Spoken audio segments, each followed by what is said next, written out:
Majorly, we have to do is just we have to construct the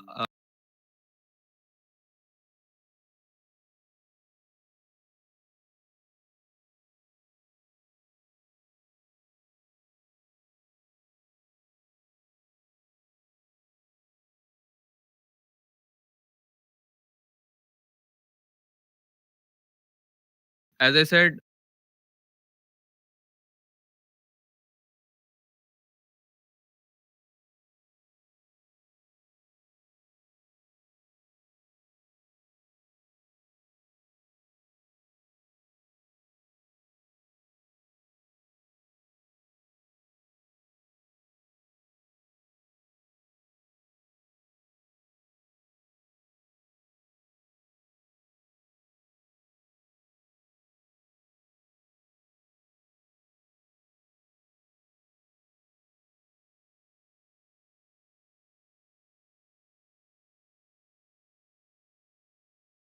Ways using trial and error multiple times, and then eventually it went I mean finding the final target. So we were actually surprised with the techniques and all, so we choose this particular project. And so for example, you can see a video how it goes.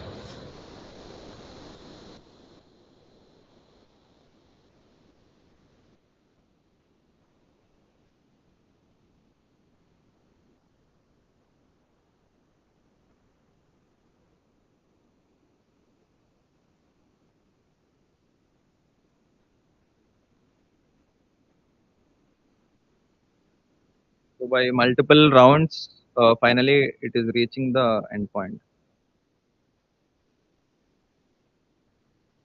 So yeah, now the end point is reached.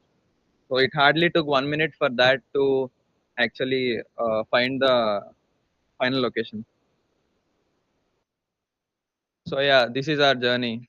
In the starting of the summer, we don't know even how to write a hello world program in Python, and now we are actually able to develop the whole code behind the robot. So yeah,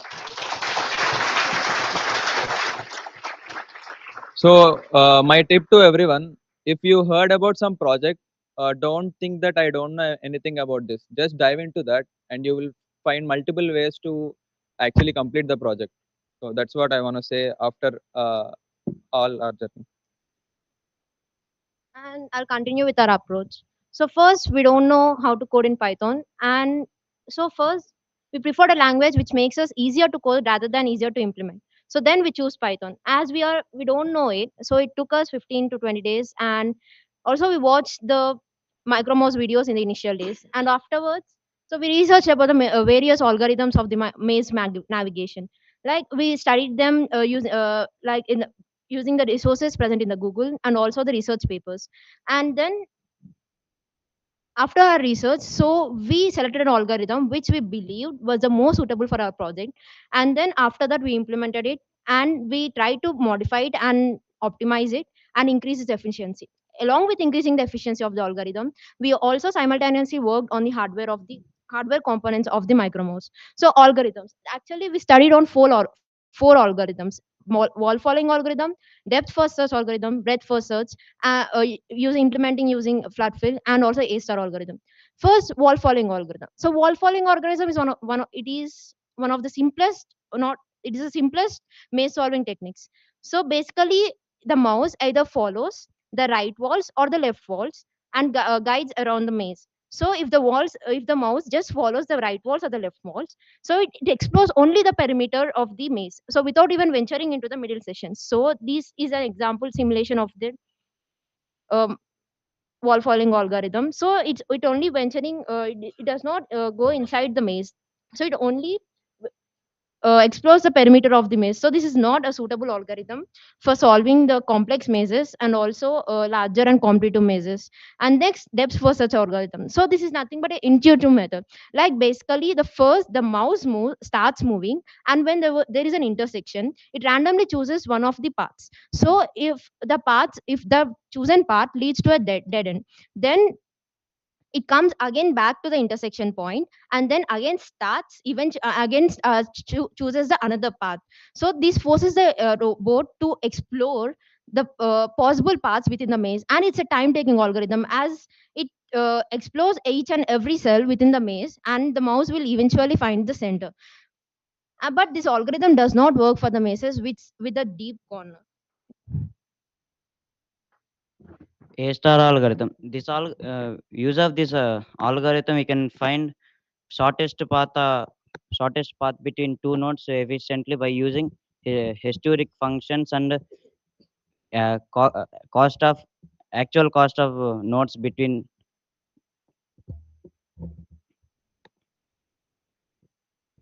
And the components we used in this A star algorithm is G of n. It is the actual cost between the start node and the current node. After that, h of n, it is historic function. It uses Manhattan distance to find the h of n value, and it plays a crucial role for this algorithm, and it highly depends on this historic function. First starting, this algorithm creates a open list which needs to be evaluated, and a closed list, and it send the starting node to the open list, and it calculate the f of n value. After that, it explores the nodes, neighboring nodes, and it calculates their f of n value. After that, it sends the starting node to the closed list, and after that, it again explore the yeah it and again it explores the f of n values, and and it chooses the least f of n value, and then go, and by repeating this so many times, it finally reaches the goal. But this algorithm highly depends on heuristic function. This if we don't design this function very precisely, this algorithm will choose many paths, and it will take so much time. So we didn't implement this code, and we follow the flood fill algorithm.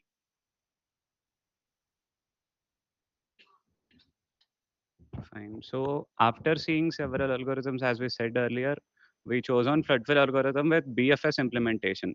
BFS is nothing but it, like at an intersection, it only tries all the paths, and again it goes to the into the next step. So you'll understand it in the presentation. So flood fill algorithm is nothing but you know how the water takes the shortest path when you drop it in some tubes or like something, right? So if you drop water from the center of the mess, which is our destination, the water will take the shortest. It will go in all different paths, but the water which went in the shortest path will reach the origin, like our starting point first. So that is the main basic idea behind the flood fill algorithm. And so we've broken the code into parts to easily explain. Um, Firstly, we have like we have demonstrated the mouse into the code in form of a 2D array. Like mostly in the computational mazes, it is 16 into 16 mazes, which we use in the competition. So we've created a 2D array, and so like we created a 2D array which is called as a cell array. And initially the cell array is totally zero. The cell array gets updated while the code runs, and the cell array contains the like walls can be of 16 different configurations. The cell array contains at which cell means 16 into 16. You can imagine as a coordinate axis. At which point how the wall configurations are present. So the cell array mainly stores it. So flood and flood 2 arrays are something which stores the distances from the center to the different coordinate points, which is the different places in our maze. moving on to, and for the movement of the mouse, we have some basic functions defined, which are like orientation adjustments, the facing of the mouse, and coordinates update. After moving from each cell, it updates the coordinates of the cell, as the micro mouse should remember the path which it has moved, and like fine.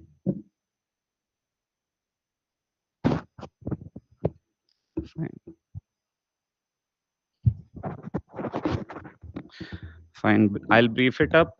It has some functions which are used to move and to store the like changes of directions while moving the mouse, and it has an access some functions which checks that if it is it can move from this cell to this cell, and like um, yeah, we have some functions also included which actually updates the flood area while moving, such as you can see flood fill 2 and flood fill 3, and these are some functions which can be used while moving. Um, and the main function, how it works basically is it where at the start of the mouse doesn't know anything about the maze, so it will have the total array till the maximum. It will give an big number assigned to it if it has an unvisited cell. So um, the working is like the mouse starts at the origin. It will update the floodder. It will go to the next step. It will update this wall configurations, and again it will like it will again update the flood area, and again it will move to the next step, and the cycle goes on until it reaches the destination.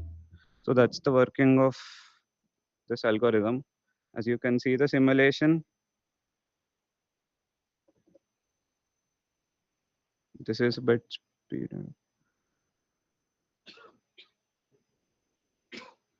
and you can see finally, yeah, yeah. So we also have some future ideas on implication, like uh, not only finding the shortest path is optimal, it has to reach the center in the lowest time, which is considered. So we have some hardware implications, like it has to take less time to reach the center, not the shortest path. So time is the factor which is considered in the micromouse competitions to judge the which one is the winner. So for the hardware part, Bharat will continue. Seems like everyone is confused. What are these algorithms? What is heuristic function? What is flood fill? Okay, let's actually move on to hardware, which would be interesting. So in any robot, the major components in the hardware are microcontroller, which is basically brain, and motor, basically legs and hand, power source, mitochondria, and driver, which actually controls the motor, like it receives the information which is given from the microcontroller, and it tells the motor to go in certain way, and then the sensors which actually detects the things around that, basically eyes, touch and all. So when we are actually comparing microcontrollers, which is the optimal one, the points which should be considered are processing power, which you may know obviously, memory, which you will know, and input and output pins. These are a bit technical, so let's leave it for now. And the dimensions of the board. This is very important factor, because if you wanna make a robot which is the size of your palm, and the circuit board which you take is actually a size of a motherboard of your PC, it won't work. So it is also one of the most important factors. And even power consumption is also considerable factor. And there are some small other factors, cost and all. But for such a small project, cost and all won't matter, because we would anyways consider all the components in the same cost segment. So the available options are stated there: Arduino, STM32, Raspberry Pi, Texas Instruments, MSP 430 and all. Okay, then we have chosen STM32. Major thing is because uh, I think you may not know much about this, but Arduino will take 15 milliseconds to react after knowing that. But the one which we consider STM32, which comes in almost same price range and same dimensions, will actually do it in it can do it in 6 microseconds. And the sensors which we have can give us in 6 microseconds. So when we have that capacity, why not using a optimal board for that? So we have chosen with STM32. So these are basic technical specifications. You can see I will keep it for 10 seconds.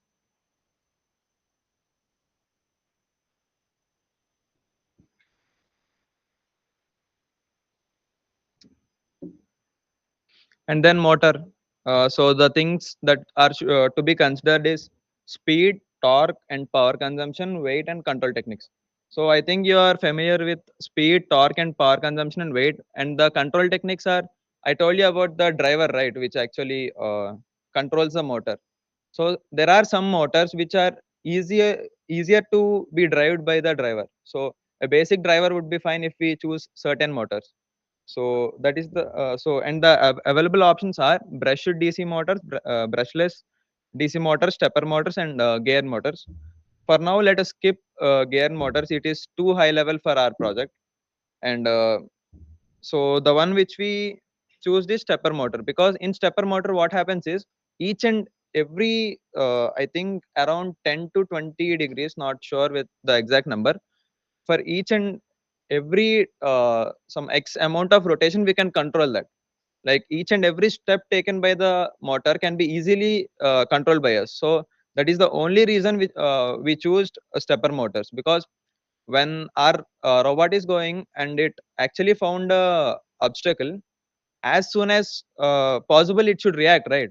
Or else there is a high chance of collision. So that is the only reason we use stepper motor.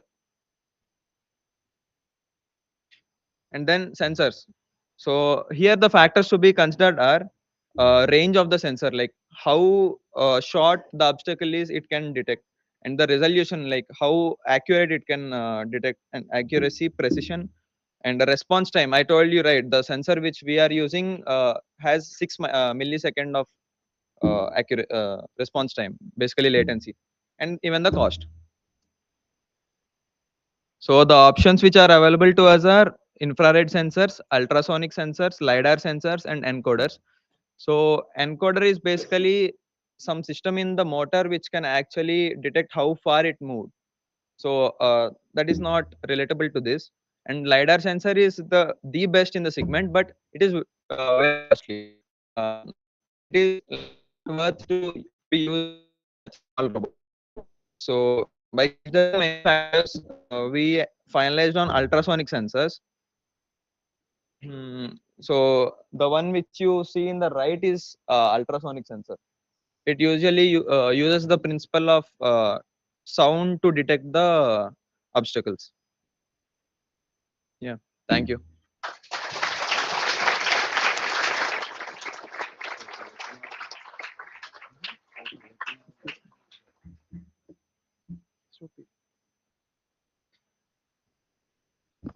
Hello, Shitish bhai, you can start with the evaluation. Okay. So, like, have you implemented the micro mouse like physically? No, Bhaiya, we just simulated it in MMS. Okay. So, okay. Then the code which you wrote, did you write it from scratch or you found it open source somewhere? Like, how did you write the code? Like we took some parts from the open source buyer from online, like the representation of the mouse and some API files. Okay. Okay. So, in the software that you told, did you compare different algorithms? Like you mentioned DFS, flood fill, and wall following. All of these, did you compare them? Like, which of them is faster? Like, how do you say that which of them are faster? I know that there are papers which say that, but did you actually implement them and check it out? Yes, Bhaiya, we have implemented it, and when we implemented it, we have checked the score, which is given in the MMS simulator. So score is nothing but uh, score is nothing in the simulator. We have score, which is nothing but the sum of best distance and the best number of turns. So which gives the low score is the best algorithm. So then we finalize the flood fill algorithm. Okay. Uh, and are you planning on implementing this in hardware anytime soon? Yes, Bhaiya. Okay. So when you do that, like all of that code, you put it up in a GitHub repository. Like, do you already have a GitHub repo for all of Yes, the we already current do work? have it in collaboration with Robotics Club. Okay. Okay. Fine. Okay. That's all the questions from my side. Sir, do you have any questions? Audible? Yes, ma'am. Yes, sir. Okay, so I have few questions related to the problem. So first one is the maze that is given to you. Do you know the location of all the places, or it is like explored while putting the robot? No, sir. We don't know anything about the map of the maze. Okay, We so just know it is 16 by 16, and like we consider it to be 16 by 16, and we just know the outer perimeter. okay, So we will where you divide know the. that the like you want to stop your robot at some end goal, Hmm. that is known to you? Yeah, that is known. That is the center of the maze. Okay, It so will be like, always the center of the maze. 4 cells. so are you putting something at that place? How the No, robot will know that it is at that location? because we know the speed at which we operate, and we know in the direction in which we operate. So if the robot is actually moving in forward direction, then we note that it is moving certain distance in the forward direction. Same in the case with right side and everything. So we actually know the place where it exists. So, and as it is a 16 by 16 maze, so the coordinate 8 comma 8 would be the center. And Okay. he already told that we consider it to be a 2D array. So we are directly relating it with the coordinate system, and we are using that principle reaching the center. Okay. So you can try this. You can put some barcode over there, and using some technique, you can scan it and then stop. So based on that, you can say that your robot can go anywhere in this 16 by 16. So you can just say that a mouse has to stop at 5 locations, and the 5 locations are unknown to you. Hmm. So in those cases, you can use QR code or something to put and then scan it. Hmm. Yes, sir. We've included some like the endpoints of the maze at like 15,0 and 0,15 in the code. So even after reaching the center, it will come back to the origin point and it will choose the another path and it will search for the best route after visiting all the cells. Not only in the first route, it will reach some cells, right, sir? Not only them, it will also explore the other paths and it will the in the simulator it gave the best run, so like that it will choose the best So, one, not only. are you saving all the locations? Suppose when the robot is moving, is it storing the information about that? Okay, these particular locations are obstacle. Sir, basically the flood fill array, what it is everyone listen, it would be helpful for you. So initially, let us consider we are at 0,0. I'm not asking algorithm. I'm saying About that is only. it saving like your code? It is saving, sir. It is storing. So for storing that, what device you will use? Suppose you are going ahead with a hardware. So at that time, what challenges you may face? That's So what to I'm store those locations, yeah. Initially, the initial point is 0,0, and the final is 8,8. So the number of steps it requires to reach 8,8, if there is no obstacle, is 8 plus 8, 16, right? The minimum number of steps required. And then if it finds any wall, and it should come back. And so this number of steps is now being increased, so that it is storing in such a way, like each cell has a number assigned to it, saying that from here, if you want to reach the final point, it will take these many steps. So by that, it is actually locating the whole map. Like it should go in descending order of the number. So by that, it is actually storing each and every information about the map. Okay. In Okay, go ahead. software part, we have a flood eraser. Like it will store the visited cells. So That is according what to I that was flood asking. error, we know that it has visited the cell. The all the other will be numbered 255. Yes, in the yes. code. Okay.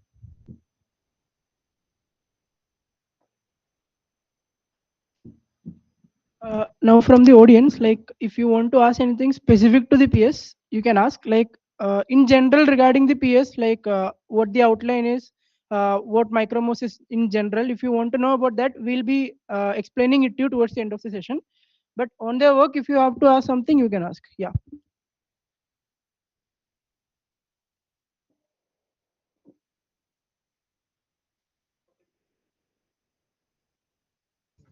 Hello. My doubt was that when you move the coordinates, how far do you know you have to move to go from 0, 0 to 0, 1 or something like that? You move one step, but how does the mouse know you have to move by one coordinate? Yeah, that's what we are considering it to be 16 by 16, right? Yeah. And the maze dimensions we know. So we will actually divide the one side with 16, Okay. and we will implement it as a cell size. Okay. Maze Presently, our code has just only been run in software. It has inbuilt distances in it. Okay. So we didn't like in the hardware implication. We'll look into it. Okay. That's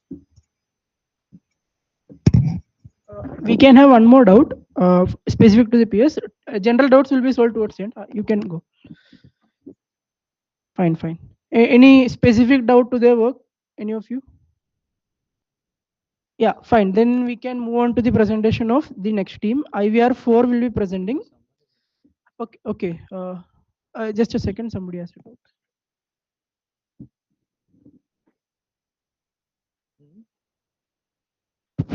Which one? Length. Acha, 640 lines for flood fill. Okay, then let's move on to the next team. IVR4 will be presenting, and they'll be presenting their PS motion planning.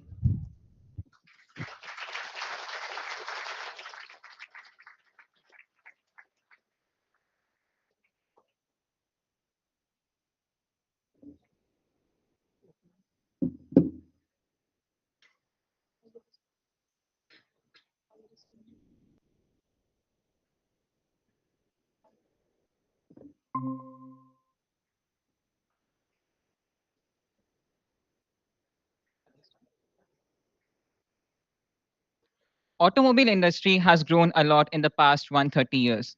The first one, which was set off in the streets of the US. With the advancement of technology, today we are working on self-driving vehicles. Good evening, one and all present here. Today, our team IVR4 would like to present our project on motion planning and controls for self-driving vehicles. Let's meet our team. Hello everyone, my name is Prathamesh Kaurtikwar. I'm from Department of Mechanical Engineering and my work has primarily based on SLAM. By way of introduction, I'm Samir Lakkad, currently an undergraduate student in the Department of Mechanical Engineering, and I've primarily worked on model predictive control. Good evening, everyone. I'm Vasishtha Bodila from Mechanical Department. I primarily worked on SLAM and path planning. Good evening, everyone. I'm Vaishnavi from Mechanical Department. I have primarily worked on path planning. Good evening, everyone. Myself, Sanaka Sayavarshni from Mechanical Department. Next slide. Let's go to our problem statement. Our problem statement was motion planning and controls for self-driving cars. To develop a reliable motion planner with control algorithms for collision-free path planning and efficient navigation in stimulated environment. Firstly, we have to prepare a robot three-wheeled vehicle in URDFL and generate a map and generate the controls and trajectory for the vehicle using algorithms. Our proposed work was getting familiarized with the ROS2 environment, modeling the three-wheeled vehicle in CAD software, converting the CAD into URDF file, adding sensor plugins, generating map using SLAM, and path planning using sample-based algorithms and search-based algorithms, implementation and integration of control algorithms to the system. The softwares we used majorly are Ubuntu 22.04, ROS2 Humble, ROS Neotics, and many more. We divided our project into these major steps: modeling the vehicle, mapping of the world, path planning, motion planning, and controls. Let us go to modeling the vehicle. The boards we used in our project are Turtleboard 3 Waffle Pi, which is having two-wheel vehicle and having camera and LiDAR sensors, and Automatic Edison, which is having three-wheel vehicle and having LiDAR sensor and differential drive. And the board we prepared is a three-wheeled vehicle with camera, LiDAR, IMU, and GPS links. And we created a CAD model and then tried converting it into URDF file. How we prepared the CAD URDF file is modeling the board in Fusion and then converting it into URDF file. Firstly, we took Fusion to our URDF GitHub repository and downloaded the latest add-in. And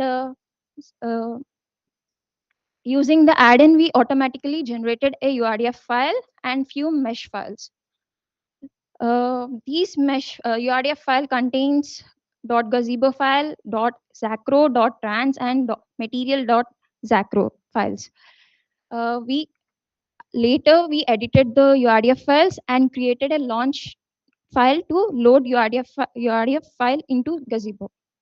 Next part is continued by Prathamesh. So right now we just modeled our vehicle, added some fancy sensor plugins like LiDAR, IMU. You guys must not be having any that kind of idea regarding that. So let's move into that. Okay, so you got your bot, but for a self-driving vehicle to work, it should have the ability to navigate through a particular foreign world, right? So what does it need to navigate through a foreign world? It needs a map, right? So that's where SLAM comes. So you guys must be wondering what SLAM is, right? So it's an acronym for simultaneous localization and mapping.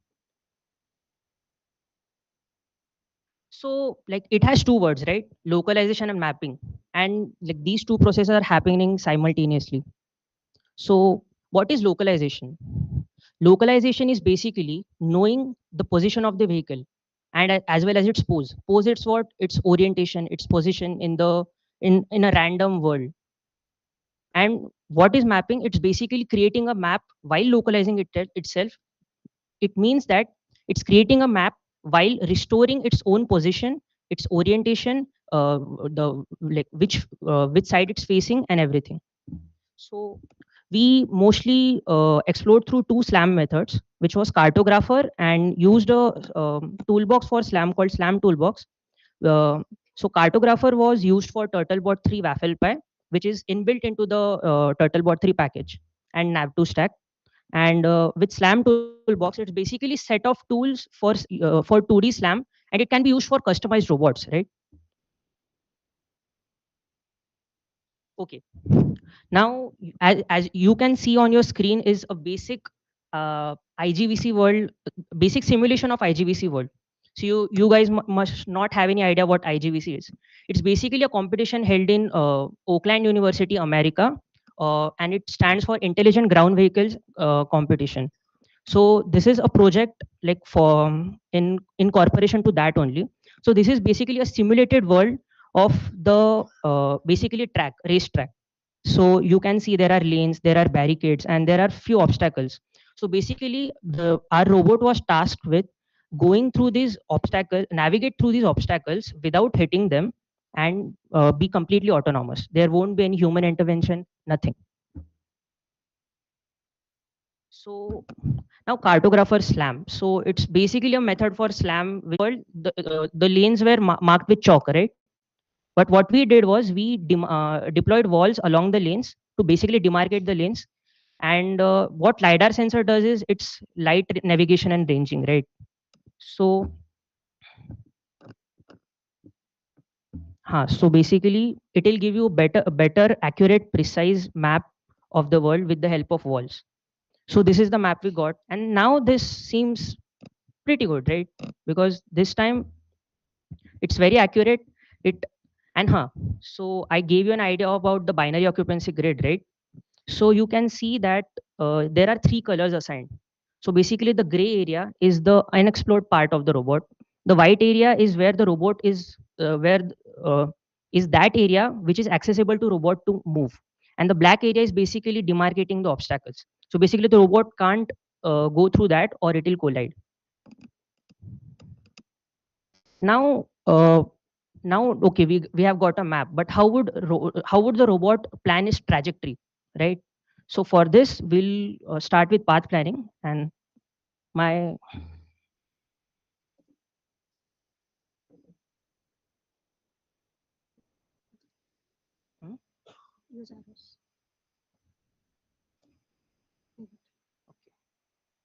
so let's start with path planning, and from here on my colleague Vaishnavi will take over.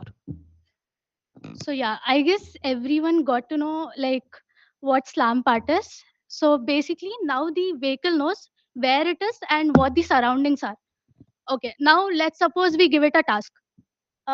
Let's suppose the vehicle is over there and it has to go to the corner of that room.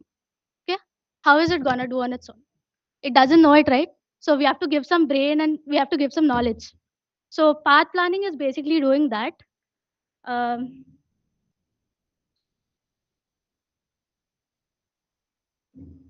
it is generating a path from the start and the end goal. And path is actually a set of coordinates or sequence of poses. Poses is nothing but, set of coordinates, x and y coordinates, and the orientation with which the map is. Okay. So, and for path planning for this particular PS, we basically use two classification of algorithms: search based and sampling based. In search based, we use pre-built maps like graphs and cost occupancy grids, and using them we deploy the algorithms and found the path. And some of the basic algorithms are Dijkstra's and A-star algorithm. In sampling base, you won't be having any graph or cost map or any distance. It's just random, and the algorithm itself generates these samples and finds the paths on its own.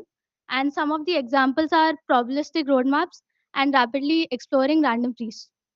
So we have gone through both of these and we quite found search based algorithms. So let's come to this Dijkstra. It's a greedy approach to find shortest path in the weighted graph. It takes a source node, that is the start node, the end node, and it gives out the paths. It checks its neighboring nodes and forms the path in that way. And it's mostly used in navigation problems. And we even tried out A-star algorithm. This is actually a combination of Dijkstra and greedy search. It calculates its node based on the cost function, total cost function, and it forms the path. It's basically a summation of two functions, g of n and h of n. G of n is the cost to reach the node n from start point, and h of n is basically an approximation which we use to find the path. Uh, it is the cost of the cheapest path from node n to reach the goal. This algorithm, this approximation is actually made based on the directions we want to move. Like if we want to move in 4 directions, there's a separate formula which we use, and if we want to go for eight directions, we use another formula. And so this is a basic code of A star. We have finalized this code, and you can all see it.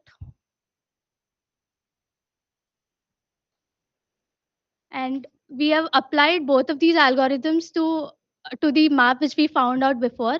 And as Prathamesh explained, this is an probabilistic map. So you can actually notice these gaps. So due to these gaps, and the lane was not detected properly, and the path is obviously deviating. So the it did not work out properly. And we even tried using the same start and end point, but we couldn't even find a path through that. And we even tried putting a near like closer nodes and making it move in anti-clockwise direction, like making it cover the whole path, but all of it also did not work. So then we came up with a solution, and that path will be continued by Vasudha.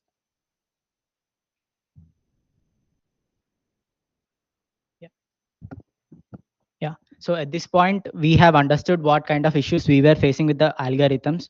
So to deal with this algorithms, yeah, this is a binary probabilistic occupancy grid map that we got generated from SLAM. So this is a gray region, and this is a white region that is desired region, and these are the black walls that we deployed. So the main problem that is creating here is because of this middle area. This is unexplored area, and we are having it in the gray region. So basically what we have done is we have just converted this gray region into the black, so as that it assumes that everything is obstacle and it doesn't go in that lane. So here is what we converted. Yeah, here is what we converted into. We converted all the gray pixels into black and remained white into white. So this is a final map which we got, and to which we applied both algorithms, A star and Dijkstra. And when we applied both algorithms, here is the result. Here is the path generated with the Dijkstras. I hope you can see that it is traveling with the within this edges or the white lanes. And for the A star, it's here. Yeah, the red line. So now we have these two algorithms. So we were confused what we have to use for the controls part. So we try to do some research regarding this, and we have come up with the certain parameters to check which algorithm is better. So here are certain parameters that we checked for that. So those parameters are computational time, path length, heuristic approach, efficiency, optimality, implementation, used in, flexibility, path smoothness, memory usage. So with all these parameters, we checked and we understood that A star was better in terms of uh, efficiency, heuristic approach, and path smoothness, flexibility, and a lot more things. Though Dijkstra took less computational time, and there were, but that was not the just one criteria that led to that leads to the Dijkstra.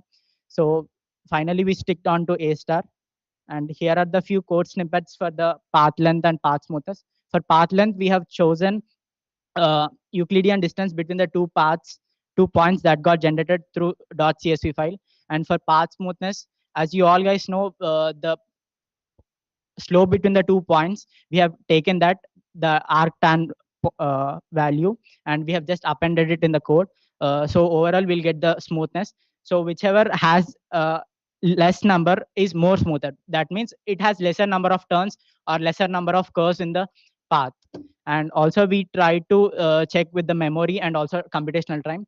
Trace malloc is a function that uses memory allocation and understands what kind of memory is used, and also computational time. We checked start time minus end time, and with all these results, we understood A star was better. And my colleagues Samir worked on the controls path using this .csv file that we generated with the A star. Moving on to the motion planning and controls part. So we basically used model predictive control or MPC algorithm to traverse the bot in the trajectory. So basically, what is model predictive control? It's a simple algorithm to optimally control technique in which the calculated control actions minimize the cost function for a constrained dynamical system. There are two basic terminologies which are used for this algorithm. The first one is the prediction horizon, which is basically used to predict the straight trajectory, and the control horizon, which is basically used to give the control inputs to the bot. There are several methods of implementation of MPC, first of which is single shooting point tracking method. Suppose you consider that your bot is at origin 0, 0, and you want to take that bot at some other coordinate, say 1, 2. Provided you have all the given constraints and the conditions, this algorithm will try to directly take the bot from the origin to 1.1, 2. The second one is multiple shooting point tracking algorithm. It's similar to single point shooting tracking algorithm, but the only difference is now the algorithm will divide the path into several coordinates. Say it could be 0.5, 0.5, 0.75, 1, and so on. The last one, which is multiple shooting point tracking method, is what we used for a bot. Given 2 points and a sequence of bundle of line segments in 2D in which these bundles do not intersect each other, our aim is to find the shortest path joining these 2 points. By the term bundles of line segments, I mean the actual path the bot has to follow, which is basically a collection of poses of the bot on the map. The implementation of MPC was based on 2 steps. The first one is detecting points from a CSV file, which basically use libraries such as pandas. And second one is running the MPC code. The implementation of MPC code basically employs defining 4 matrices. One includes the state transition matrix A, control input matrix B, output matrix C, and the feed through matrix D. So here's a short video of how our algorithm worked on the bot.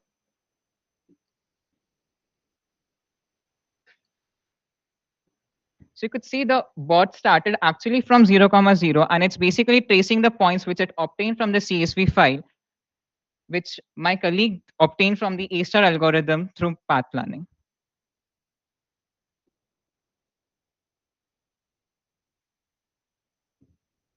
So this is the final trajectory of the bot obtained. This is basically the last point which was defined in the CSV file. So these are the references which were basically used throughout our project. And now let's discuss further improvements.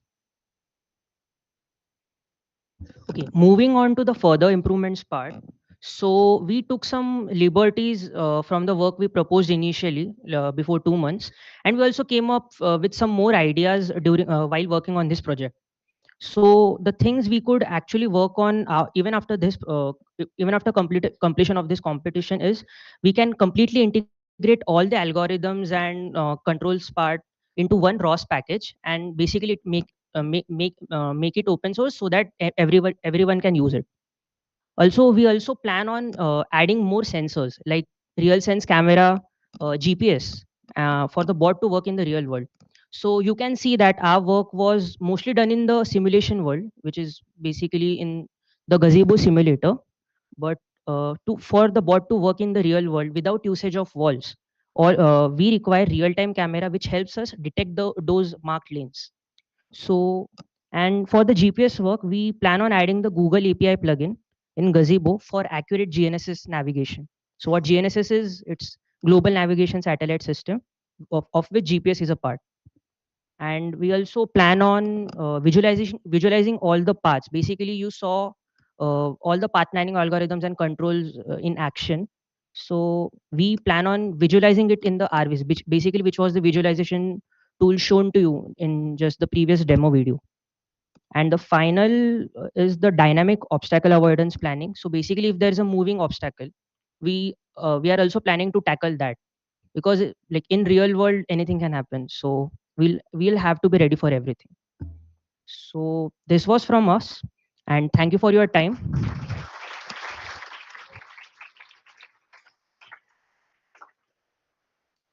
Now we are open to questions.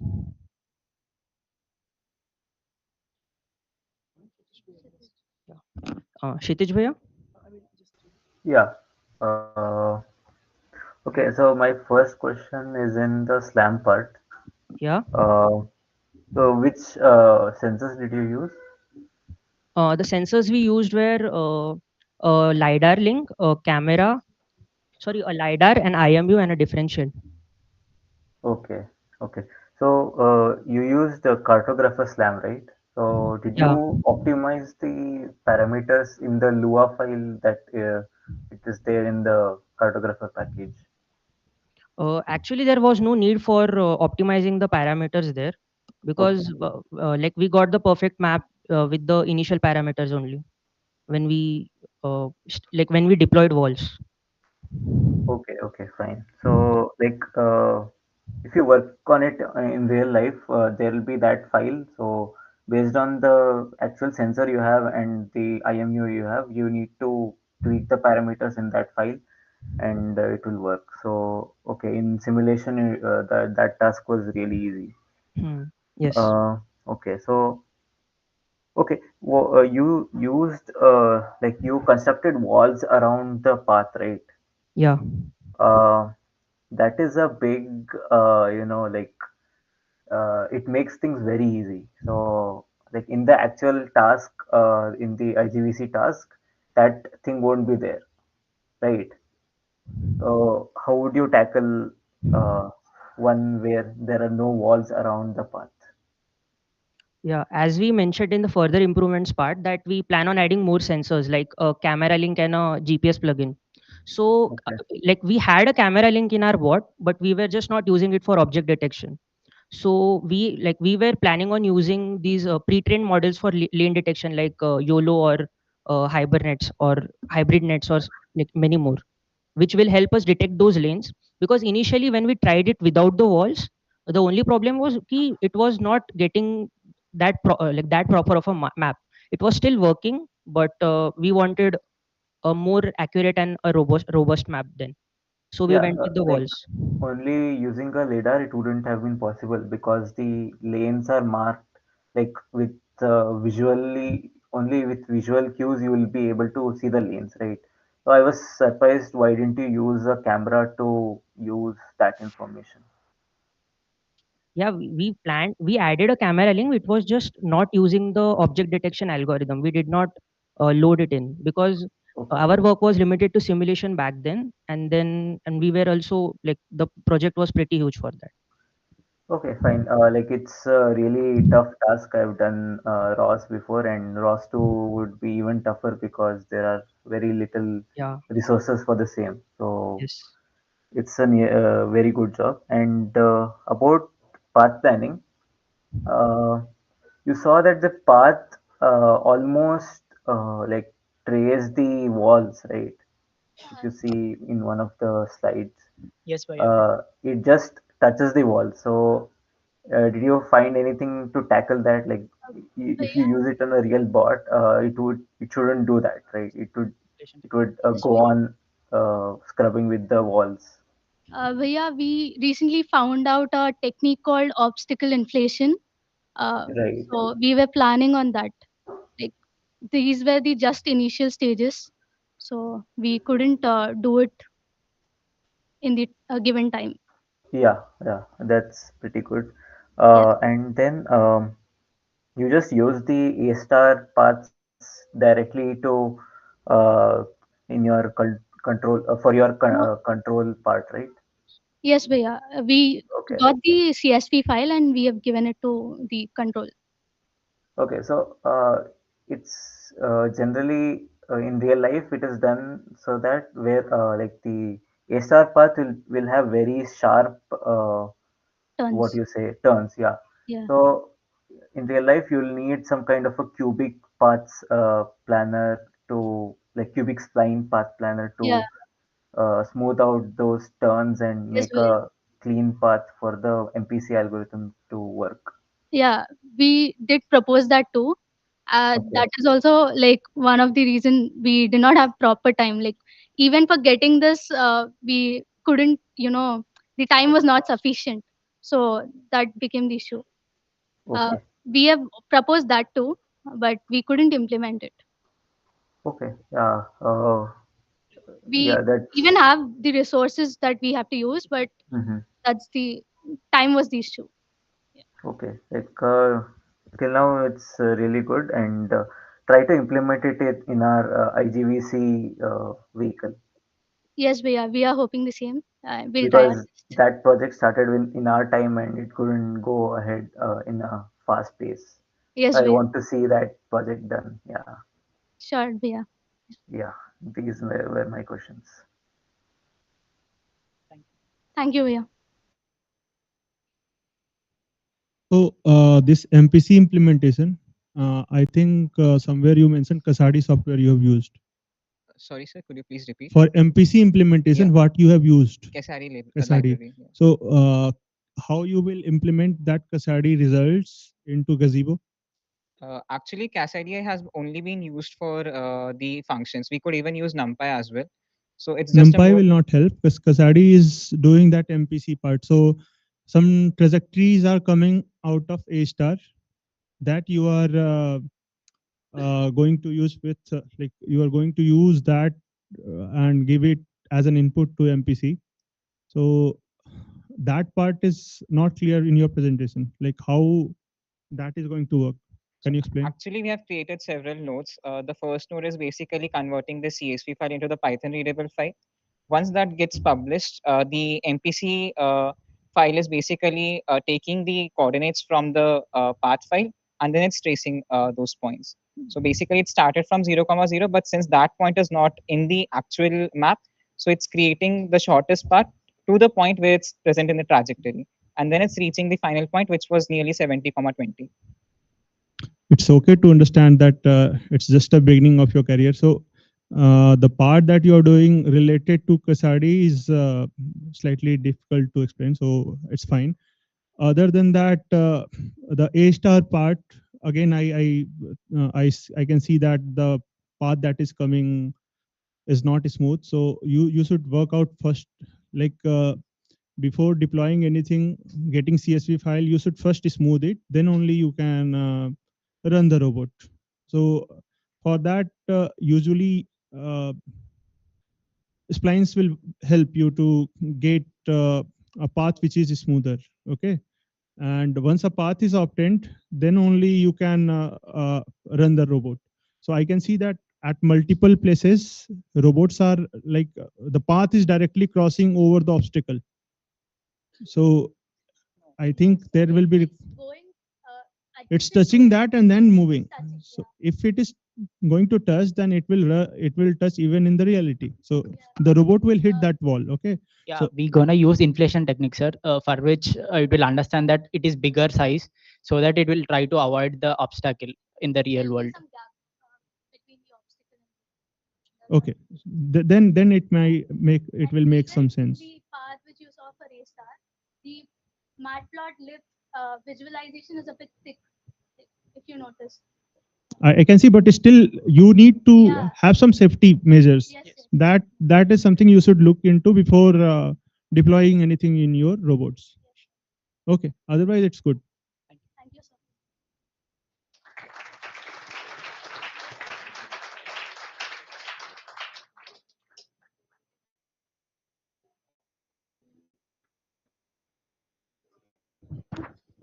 From the audience and from the teams, if you have any doubts for the teams, you can ask.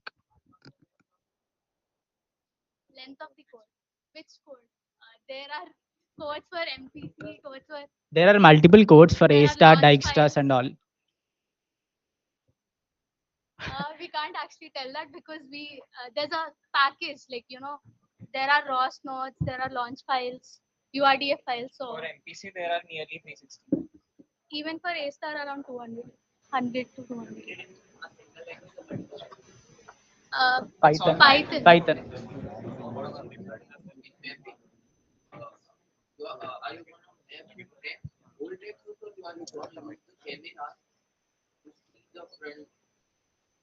We are gonna move around the vehicle everywhere and then map the whole. Camera isn't there. Whatever we mapped, we did not use camera. Actually, we used LiDAR sensors. Actually, we use LiDAR sensors. So what it is basically, it will send out uh, light and it will reflect back, and basically it will give the presence of obstacle in front of it. And when you add camera, yeah, like camera helps when you have an object detection model already installed into it. So basically, the map was being made with the help of LiDAR sensors and the IMUs. Yeah, like basically, you have learned sonar in your school, right? Like what it does to measure depth, it sends out like it transmits a signal and receives it, and then measures the distance and time. This is the same thing only with lights. You can go read on that too. It's actually very interesting. Yeah. Do any teams have any doubts for them? Yeah. Go on. Bhaiya, did you perform SLAM using the model vehicle or only using Turtlebot 3? This part actually. When we tried with the model vehicle, there was some gazebo plugin issue.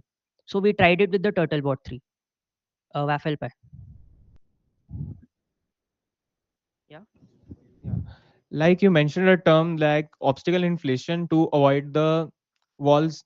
Like, can you explain it in brief? So this is like we are assuming the vehicle's like the obstacle dimension to be larger than the exact, so that it will give a proper value. Did that clear?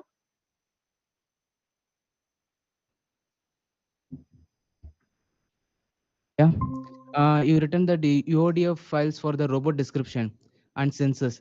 Whether you launched them using only a single node or different nodes. Can you be a bit louder? I'm asking you describe that vehicle model, right?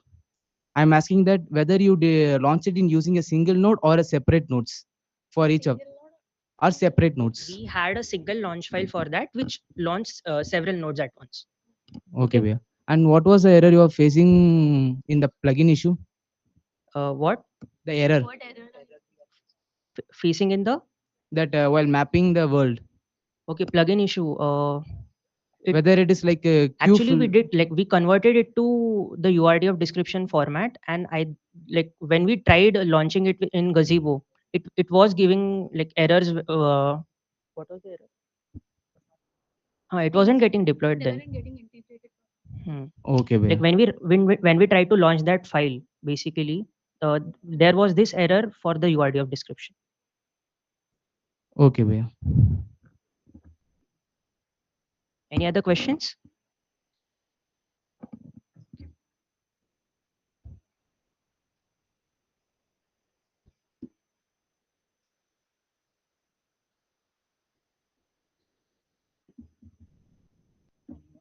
Thank you, guys.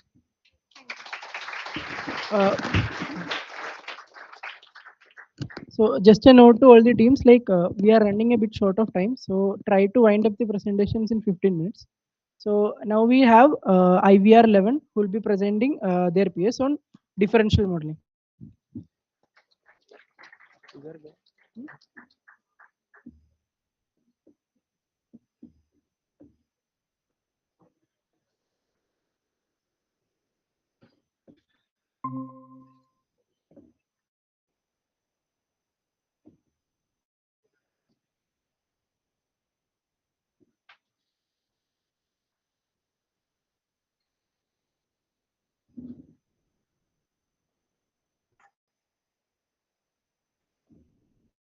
Hello everyone.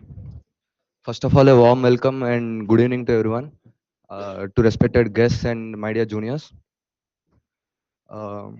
Basically, I appreciate the enthusiasm of you guys juniors coming and joining this session. So try to follow the session. Even if you don't understand exactly at this point of time, try to at least follow the keywords and like develop an interest or enthusiasm further so that you can find about it later. So at least follow some keywords and gather some things in the presentation we are explaining. Basically, let me introduce myself and my team. Myself, P. Nishant. I'm from the mechanical branch, second year. Myself, Vigneshwar. I'm from electrical branch, second year. Myself, Nihal, mechanical, second year. Myself, Praveen's mechanical, second year. Basically, before going into the details, let me explain what the PS is actually. The PS is basically about limited slip differential. It is very important in mobiles like cars. For a compact vehicle which has a certain constraints like the width should be 40 centimeters and the maximum speed should not exceed the 60 kilometer per hour. So such constraints were given to us and we have to design a limited slip differential in a AutoCAD like a CAD software and then perform an analysis, some simulations, and then write the code for the electronic differential. This is basically what our PS is. So let me start with the presentation. Yeah. basically, let me try to break down it into the basic skeletal form, like what a differential is basically. Okay, you guys generally travel in cars, right? So when you're traveling in the car, you take turnings, right? And you go across different types of surfaces, different kinds of surfaces the car will be moving on. So when you're moving in such kind of surfaces, or you're taking the turns, right? Uh, will the speed of the left and the right tires will be same or different, right? So when you're taking the turnings, you can't have the same speed of the tires for a car.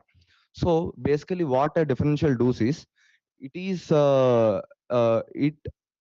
it generally varies the speeds of the tires. Okay, like when you're taking a turn, for example, like your left gear, like it generally um, like reduces the traction and ensures you the optimal performance uh, for the vehicle. Like let me explain what is traction basically. Traction is something like the force required uh, the force required to maintain the contact of the rolling body, here the tire, with the tangential surface in the contact, for example the road. Okay, so maintain the contact, you require some shear force. Okay, so that is basically the traction. So it is responsible for maintaining the traction of the wheels. So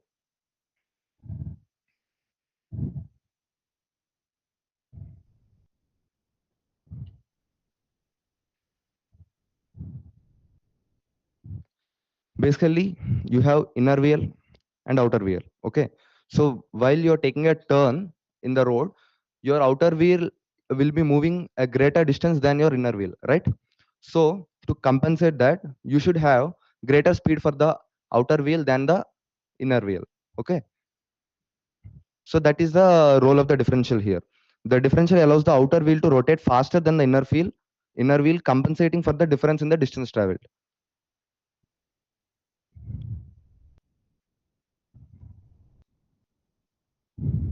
Okay, so basically what the role of the differential is, like you have uneven speeds to maintain the uneven speeds, and reduce the slippage of the tires to maintain the traction, and hence improve the control on your vehicle to give an optimal optimized comfort for your vehicle.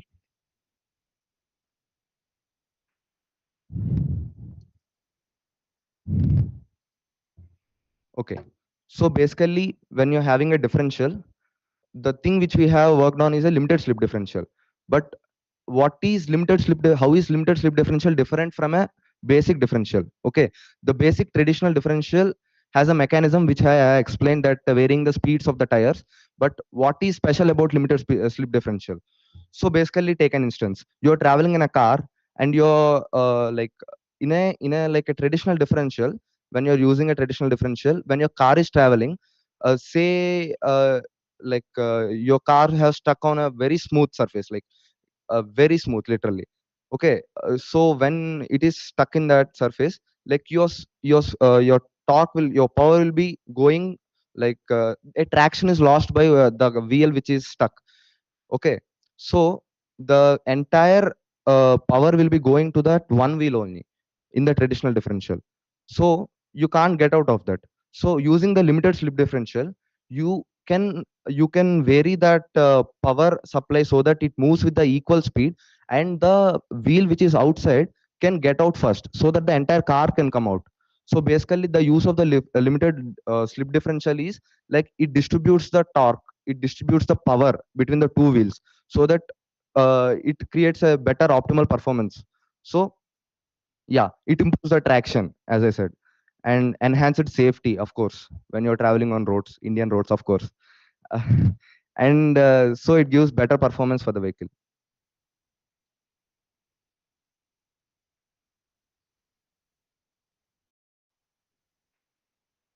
These are the basic functions which I just said about the limited slip differential.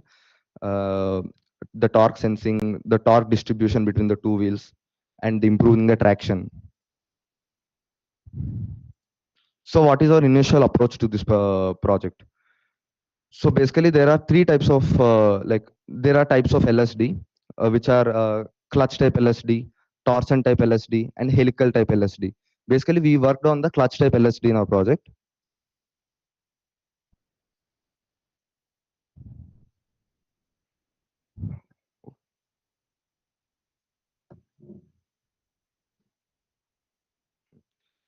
Uh, Initially, we designed the mechanical components of the LSD for a compact vehicle using a CAD software Fusion 360, and we tried to like simulate the motion of the gears inside, showing the motion lively.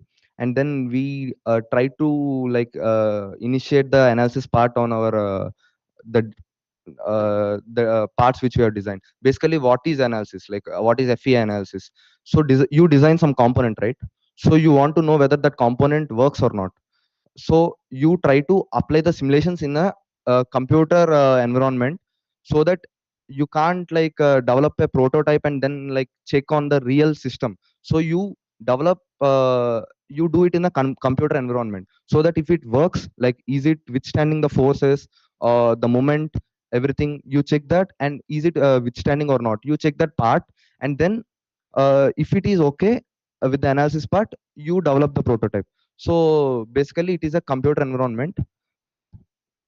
And next, we have done the part of the electronic differential. Basically, in the electronic differential, the potentiometer takes the input of the like the steering angle. This data it feeds into the microcontroller, and through the code we have written, it will it calculates the required speed difference between the two wheels, so that it ensures the optimal performance of the vehicle.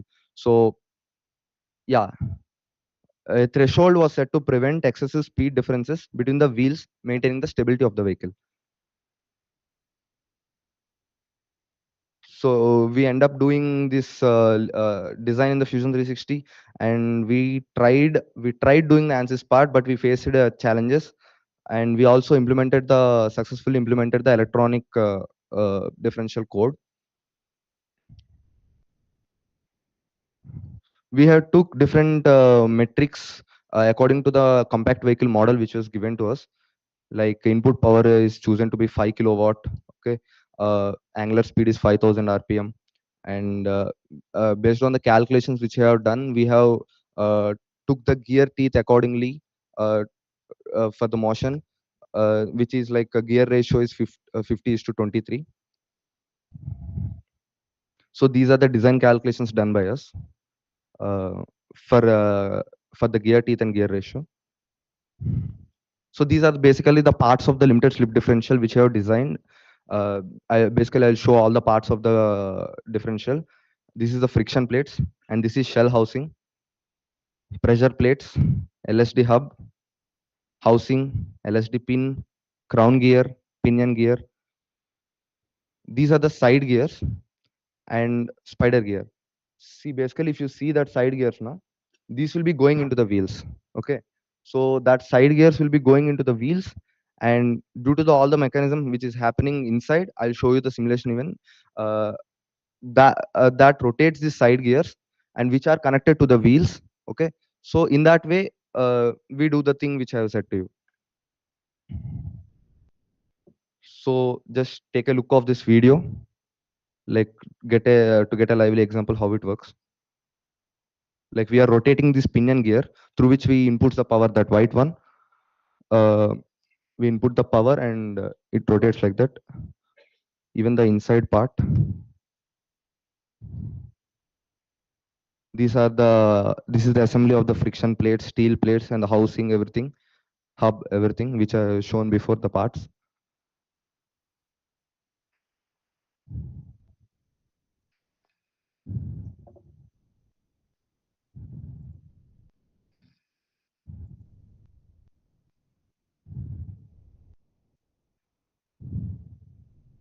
So this is the assembly.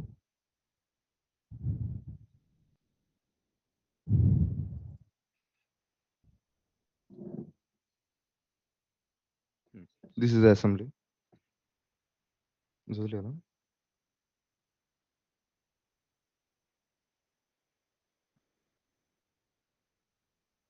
So the further analysis part will be taken over by my friend Nihal. So, good evening, everyone. As my friend Nishan mentioned, finite element analysis is a simulation of physical condition using numerical techniques called finite element method. So basically, what we do is like instead of manufacturing physical prototype, we just simulate the condition in like using computational power. So yeah, the analysis of the parts were done in ANSYS Mechanical 2024 student version, and the material we choose was 20 mm CR5 alloy, linear elastic isotropic with the following properties. So what you're seeing is a discretized body of crown and pinion gear assembly. So after meshing up, we have given a fixed support to this part. I hope you can see that fixed support the pinion part, and for side gear we have given a frictionless support. After that, I have restricted the motion of both pinion gear and side gear along the axis. And after that, I have given a torque of 9.5 nanometer to the pinion gear. So going to solution, um, this is the total deformation. Like we got maximum total deformation of 4 micrometer. This is the video.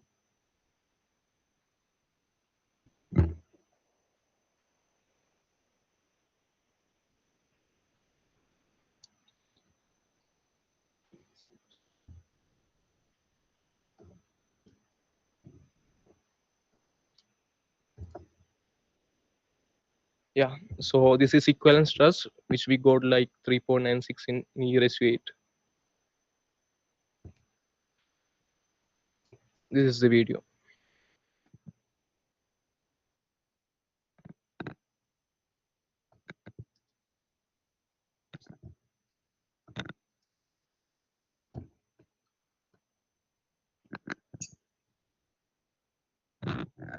Next, I welcome Vignesh for explain the electronic part. Yeah.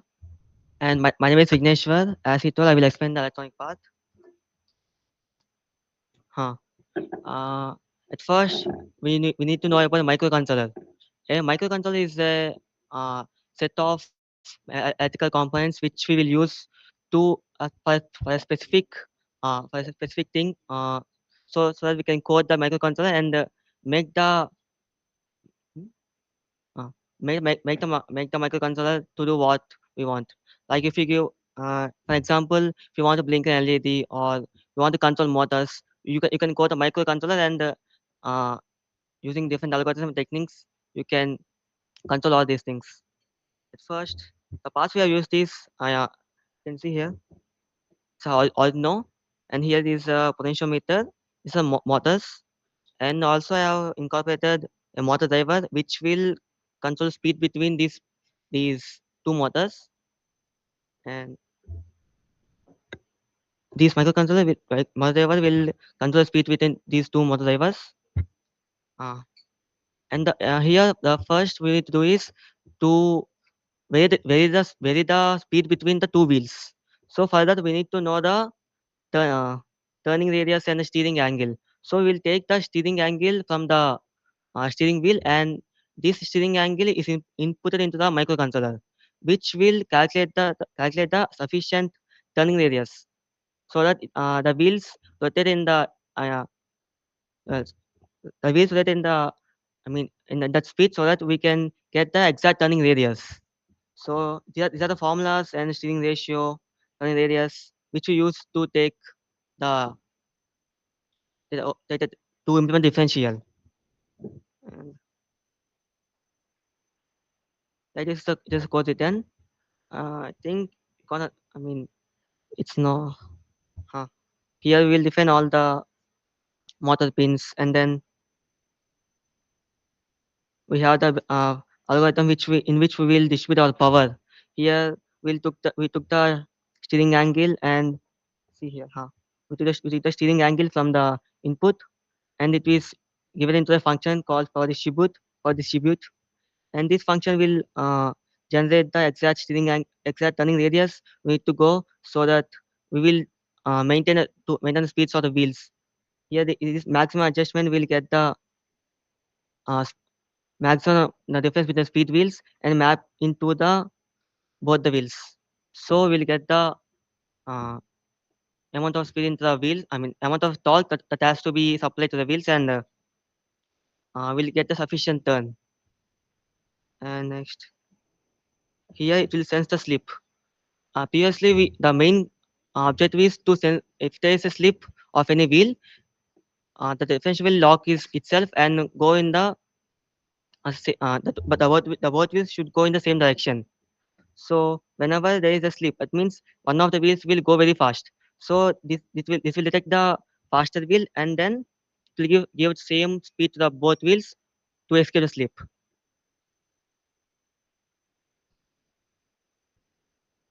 And this code is just for calculating the speed from the optical encoders.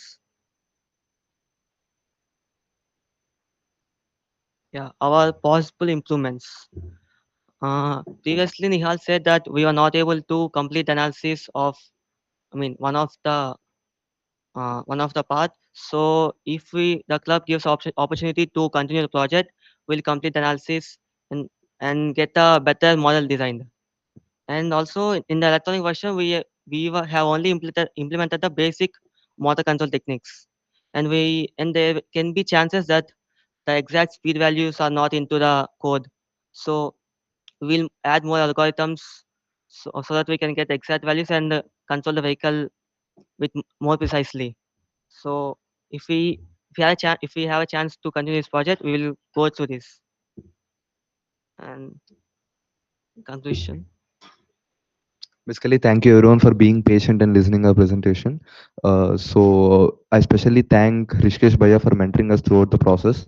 And it would be grateful if the club gives us opportunity to take further the project and work on this. Thank you very much.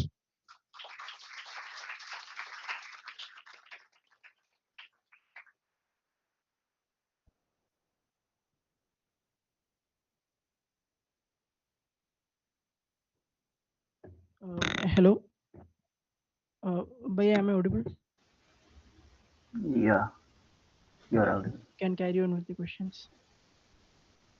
Okay, so okay, this project has two components, right? One is the design part, and the second one is the electronic differential part.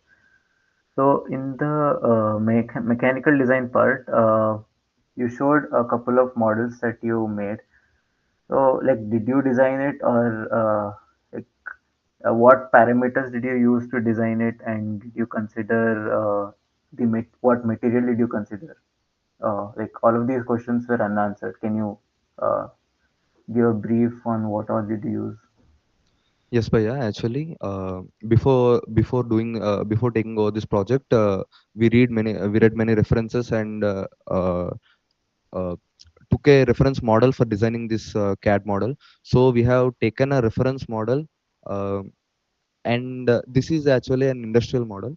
So we try to scale it down to our compact vehicle model and try to design this each and every part of the by seeing the image, and we try to design each and every part of the differential and assembled it and created the motions of the gears by a fan.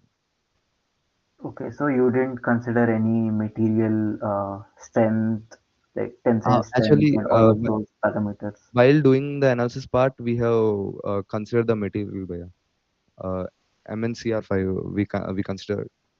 Okay, is it like a steel, or what material is it? It's an alloy, 20 MnCr5. Okay. Okay, and did you also try to see the tire model?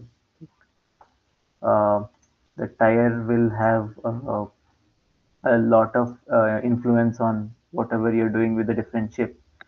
So, like, different types of tires will make a lot of difference in the differential. So, have you seen that part, or is it just like a future work? No, we didn't consider tire. Like the Okay. purpose statement was just to design the LSD, and there was like time constraint also. So we didn't consider any tires. Okay. Fine. Like if you are doing this in real life, there are a lot of things that you need to consider. Like one is the main thing, which is the vehicle parameters. Like you'll have uh, tire length, I mean tire radius, and all many things like those. And then you need to do this. But I think this project was just more on just the CAD analysis part with using ANSYS and the of course the electronic differential. Yeah, yeah. So okay, fine. Maybe Bhavya will have much more questions on the project. Okay. Thank you. Thank you, bhai. Yeah, actually, this is my favorite topic. So, yeah, I'm audible, right? Yeah, you are audible. Okay. So I have a first. Can you tell me the title of the project? What exactly was the aim of your project? We have to design a limited slip differential. Hmm. And there was electronic differential part as well, right? Yeah, yeah, and implement an electronic part. So was it to do on the same vehicle or they are two different part? Yeah, it's on the same vehicle, bhaiya. So why do you need electronic differential and LSD on the same vehicle? No, no, no. I mean, not on same. I mean, they both have to be done on the same prototype, but differently. Okay, okay, fine, got it. So yeah, I have a few questions. First was you said you used helical gears for LSD. I don't know the clutch type one. No, you're asking for the No, ground. no, I saw the simulation. Okay, okay. Yeah, Yeah, use they the were helical uh, bevel gears, right? uh, So what was the helix angle for that? helix angle is somewhere near 35 degrees. How much? 35 degrees. Okay. We So you mostly took use that. uh, You took that as a standard, or you calculated how much uh, helix angle? I used it by standard only because most of the vehicle, I mean, most of the gears in the industry are using 35 degrees only. Okay. Okay. Also, what was the aim for simulation? You did that simulation, but you didn't mention the torque limits on which it has to operate. Yeah, torque given was 9.5 nanometer. Sorry, Nano Newton. Sorry, Newton meter. Sorry. Mistake. 9.5 Newton. Yeah, 9.55 exactly. Considering the power output Yeah, from the yeah. source as Considering the power and frequency of the no, pin, no. What was the power from the like engine or the motor? 5 kilowatt. Okay, 5 kilowatt. Okay, okay. Also, on the electronic differential part, you said you were measuring the slip and all. Mm. So, as far as I understood, you were using encoders Uh, to find the slip. So, how are you finding the velocity of the vehicle? the velocity of the each wheel. No, velocity of each will be from the encoder, but Mm. velocity of the whole vehicle, In this one, linear translation velocity. for translation velocity. In this one, we are not using the translation velocity as the key for measuring the slip. We are using the difference between the wheels for getting the wheel slip. So, what will you do with that? I mean, the wheel slip, the wheel slip is happening only when most of the power is going to only one of the wheel, and its speed will be very large than the other wheel, other three wheels. So based on that, we have kept a slip threshold. If the wheels cross the slip threshold, it will lock the differential. Like it will give the same power to both the wheels, and it will escape the slip. Oh, okay, okay. So, got it. Hmm. And also, how will you control the power flowing through the motors? I mean, I have used the motor driver in between the motors. No, but motor driver will control the speed, right? Speed. Then you said power. Okay. When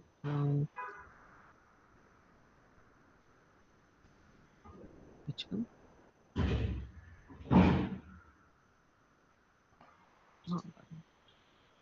I asked about. Hi. You're asking about power Bhaiya? Yeah, Power. yeah. Actually, I'm not sure which motor driver you are using, but Mm-hmm. in the favor of time, I'll just answer that. So Mm. basically, what you are looking for is torque control, not speed control.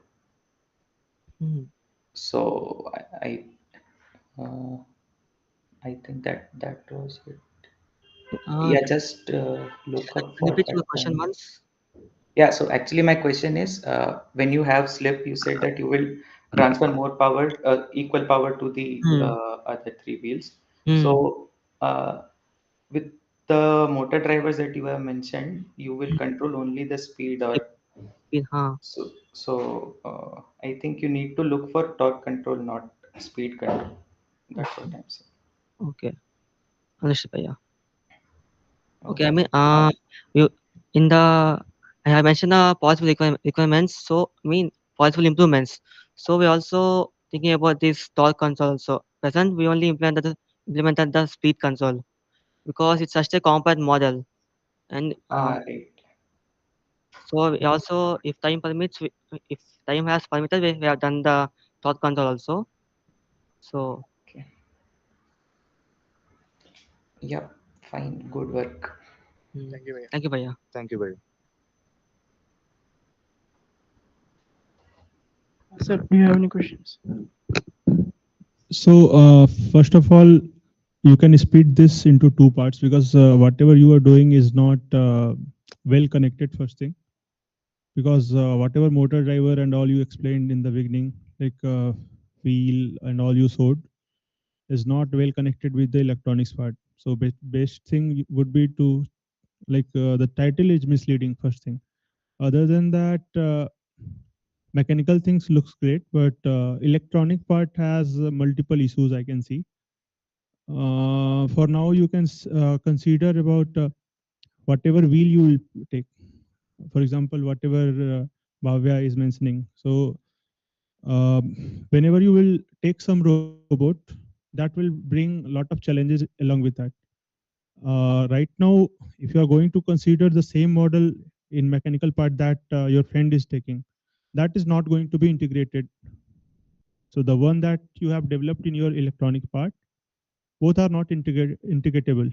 So best thing would be to uh, get some model, get some robot, take that model from there. Based on that, design the electronics parts. Right now, it's just considering some theta 1, theta 2, taking differentials and getting some omega. But that is giving you some turn radius, turn speed and all. But until unless you get some model dynamics, it will not make sense. Okay. So better you take this project as a mechanical project, that will make more sense than keep attaching both things. That is what my suggestion would be. Okay. Thank you, sir. Any questions from the audience? Yeah. So I would like to ask you about the meshing you have done. Why is it tetrahedron and not polyhex core or quad? So basically, like what I have tried to do is like meshing in the default settings. When I try to change the settings, it gets all messed up. But default settings won't always give you the correct results. Yeah, I know that, but I'm using student version, right? So like if I try to change any default settings, it gets messed up. But the only restriction that you have in student version is with the number of elements and not with the type of mesh you're using. I know that, but when I try to do it, the system get messed up. And That's why what boundary conditions have you used for the analysis? Sorry? What boundary conditions have you used for the analysis? Yeah, I fixed the pinion gear. I gave frictionless support to the ground gear and moment and displacement constraint. Like it would not allow it to move along the axis, like only plane the plane, like rotating the plane. Did you give any contact surfaces? Yeah. Which one? The contact, the gear contact surface. Yeah, so there are two types of contact surfaces. One is bonded and one is smooth. Which one did you give? Bonded, I guess. Why? I mean, in the reference that I referred to. I mean, I am relatively new to the thing, right? I mean, you are my mentor. You introduced me to the ANSYS, right? So you know that. Okay. Yeah. Yeah, guys, later questions we'll have at the end. Sorry for the late introduction. We have one more judge who joined. His name is Bhavya Dalal. So he's also an alumni of our institute. So he's currently doing his job in Jaguar Land Rover, and he's also interned under Mercedes. So he's one of the founding members of the entire Intelligent Vehicle and Development Club. So both Shitish Bhaiya and Bhavya Bhaiya, these guys basically created the entire culture. So yeah, just updating. Yeah, we can continue with the presentations. Next, I would like to invite IVR7 for the presentation.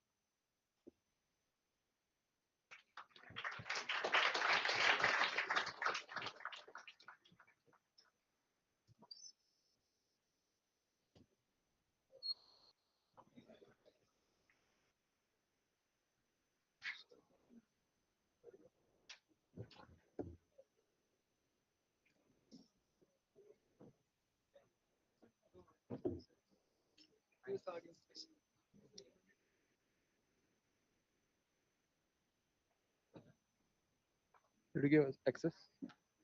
Okay.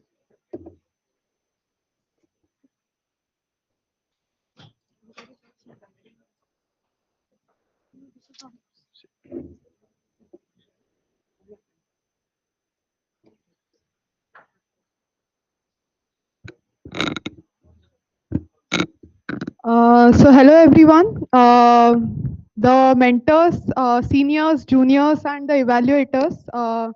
Thank you for joining us here this evening. And I really appreciate the enthusiasm of the juniors for staying till here. So yeah, I'll start. So our PSs, we are the IVR7 team. Our PS is about motion planning with controls for self-driving vehicles. So first we like to introduce ourselves. I'm Swarangi Kale. I'm from second year electrical. Myself, Purchelvan, BTech second year, MEMS branch, and a member, volunteer of an IVDC autonomy group. Myself, Yugendran, and I'm currently in second year engineering physics. I'm a member of autonomy division of IVTC club, and I'm also a volunteer in the hardware division. Hi guys, my name is Jagrit. I am also student of second year engineering physics branch, and I am also the volunteer in autonomy division of IVDC club. Before starting, we would like to thank our mentors, Arjun Bhaiya and Ampadi Bhaiya. We are very new to this field and they guided us very well throughout the project. So thank you. Yeah, we'll start. So you must have heard about self-driving cars. It is, yeah. So it is a quite new field, like developments have been there for quite many years, but there has to be more research in that field. So we thought of diving into this. So yeah, just a small brief about autonomous vehicles. So there is SAE, a community. They have introduced 6 levels of autonomy. And till now we have only reached till the level 2 of autonomy, so there is a lot more to go. So yeah, just like motivation for all of you. Okay, so moving towards the PS, our PS was to basically develop path planning algorithms and controls for a bot which we modeled and then deploying it. So yeah. Yeah, so we divided into 4 tasks. The first was modeling a 3-wheeled bot, then deploying the necessary sensors on it.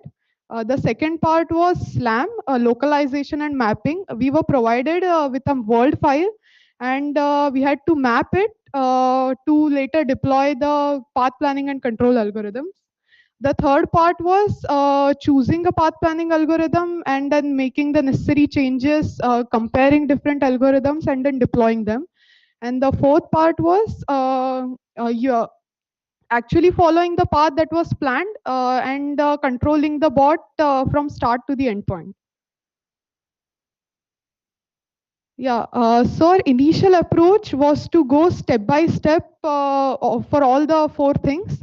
But later, as we dived into the PS, we realized that each one of us, especially the last two parts, are pretty time consuming and complex. So we decided to start it simultaneously, dividing ourselves into groups. So I would like to hand it over to Porcel one to discuss about the modeling and sensor fusion. Hello guys. Before going into the modeling and sensor fusion, I like to give an overview about that how it's going to work. See the overview of the problem. The vehicle which have done the modeling, and then through the sensors it will get the data from the real time simulation. Through this it can able to localize, and from that it can mapping. Then it can followed by the path planning, which will give the path, and so that the control is able to follow the given path, and again that command that to the vehicle to move in that path. And now I'm going to start about the how I just model the vehicle.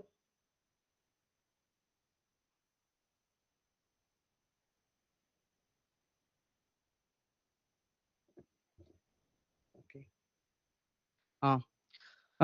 Modeling vehicle is involves in the detailed representation of the vehicle both in physical and dynamical characteristics, which can be used in the simulation and mapping and navigation tasks.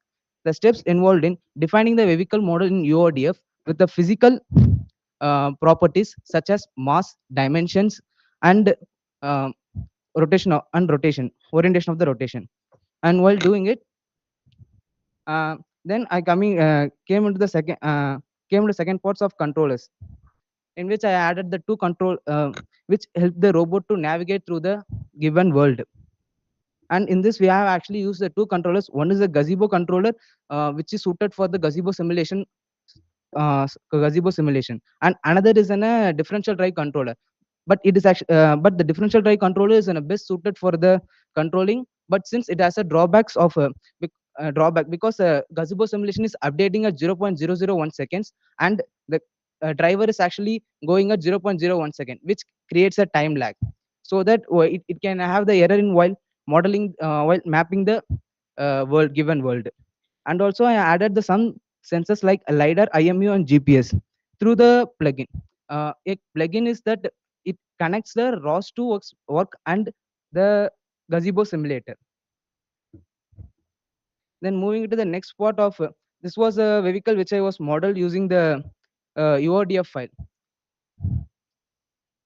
And later moving into the sensor fusion, the sensor fusion name itself says that the integrating the data of the multiple sensors to produce a more accurate and comprehensive result. But you can say why we need the sensor fusion, since we can get the information from single sensor itself and odometer, but each sensor has its own flaws and pros. So in for like if the camera is like getting the visual data, then we can able to and the lidar is getting that distance of the obstacles, it will be give the more comprehensive way to visualize the given environment. And also if you're using the different sensors like IMU and the GPS, because the IMU and GPS, which can be used for the state estimation, because state estimation I just forgot one point. Okay, then this was a sensor fusion diagram, the workflow of it. The IMU sensor and lidar and GPS are giving the data to sensor fusion, which can be used for the localization and mapping and path planning. And the next path will be continued by Yugendran.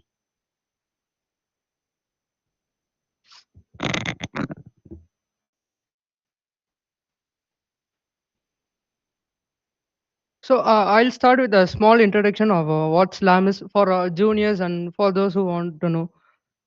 Simultaneous localization and mapping.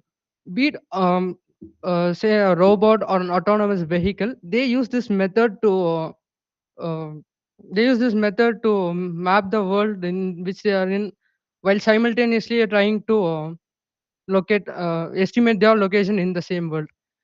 Like essentially, our vehicle which we have modeled uses this method mm, to understand and navigate the virtual world file that we were being given. This has two components. Localization.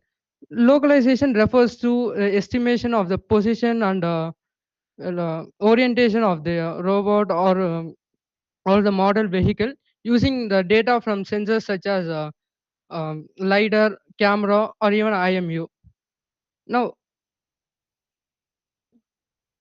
this is done using they collect the data of their environment around them, and they compare it to the features in the map file to locate where they are actually in the given map. Now, going to mapping, as the name suggests, this is mapping. It creates or updates a map of the environment around them. Now, this is done as previously mentioned. It uses the data of the sensors to identify features such as walls or obstacles, and then what they do is that uh, as the model vehicle moves around, they keep they keep updating to the map that is being generated. So in this way, as we move our model vehicle around the whole world file, the entire world file gets mapped.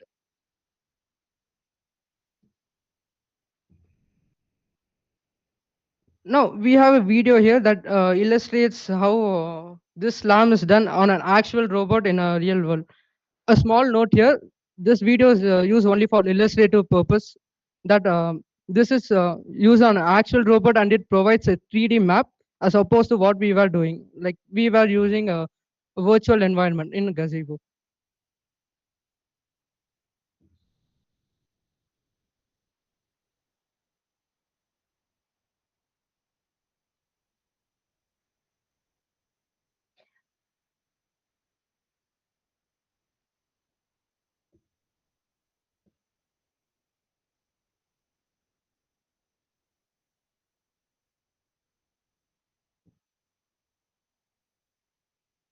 As you can see, as the vehicle here moves around, it uses the data from the lidar sensor to add the information to the map generated, and hence as we move the vehicle around the environment, we'll at the end we'll be having the map of the whole world. Now coming to the part where it has been one sec.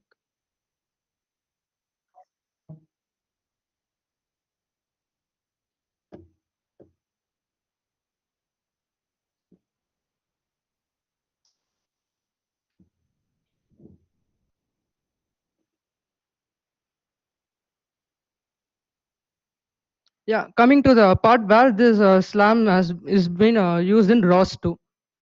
Now, we use SLAM and ROS2 to map the world file using the navigation 2 stack of the ROS2. The navigation 2 stack is a powerful framework that is specifically built for robot autonomy, um, and that comprises of path planning, obstacle detection, and a cost map. Now the world file, yeah, we made use of two nodes of navigation too. The first is navigation, the navigation slam box tool to use this slam algorithm to map the world, and then we use the cartographer ROS to visualize it in RViz software. RViz tool. Now again, now to map server is used to save it in a folder which gets stored as a PGM and a YAML file. Now, initially we actually wanted to model the vehicle using the, we wanted to map the world using the model vehicle, but due to some issues we were facing, we had to do it in Turtlebot 3 using the waffle model. So this is how the map generated looks like. And again, we were adding walls along the path just, to generate a more clear map. So yeah, I'd like to hand over to Jagrit for path planning. And one more thing, this for path planning, we need to make use of a binary occupancy grid. So after this has been generated, this .pgm file is being converted to a NumPy array, which is then used by a path planning algorithm. Hi, also I will be telling you about the how the path planning algorithms work. So basically, right now we have got the map and where our robot right now. So to navigate it through the world map, we take use of the path planning algorithms. So basically, path planning algorithms gives the vehicles or the robot's trajectory from its starting state to some goal state in the map. Graph-based approaches are based on the principle of discretizing the system or the like map we have into the different states or nodes. By nodes, I mean like the different regions in the graph are allotted the specific location, which is called as nodes. So that we could assess them while our path planning. So two most popular approaches to find the path over such graphs and maps are our search-based approaches and sampling-based approach. In like my colleague Yogendran mentioned, we converted the .pgm file to .npy to so that we could apply the path planning algorithms to over the binary occupancy grid or the graph we got. So firstly, talking about the search-based algorithms, search-based algorithms calculate the cost to assess the each node in the graph with respect to the start node. By cost, I actually mean that distance from the start node that node we have to get to. So and these algorithms output the path from the start to goal node with the least cost or most optimal path required. Two examples of the search-based algorithms that we are discussing now. One is Dijkstra's algorithm. This algorithm calculates the cost to assess each node with respect to the start node in the graph until it reaches the goal node. Dijkstra's algorithm ensures that the path given by it is the shortest possible path. It is really efficient for the small graphs and relatively straightforward to implement. Along with the path provided by it is typically smooth as well, but it fails on the relatively large graphs due to its computational expensive.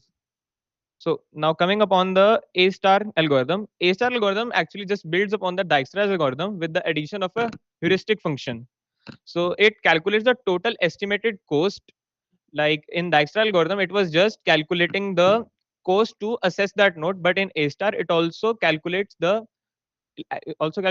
cost to reach the goal node from that node, which is a heuristic function.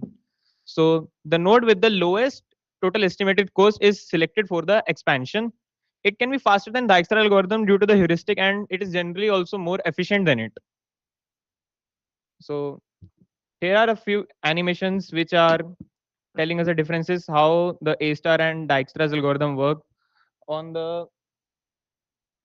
your left side, it is the Dijkstra algorithm, and on right side, it is the A star algorithm. So, but the problem with the search-based algorithm is that as the size of maps and dimension increases, search-based algorithm become very computational expensive, but they still give us the shortest possible path.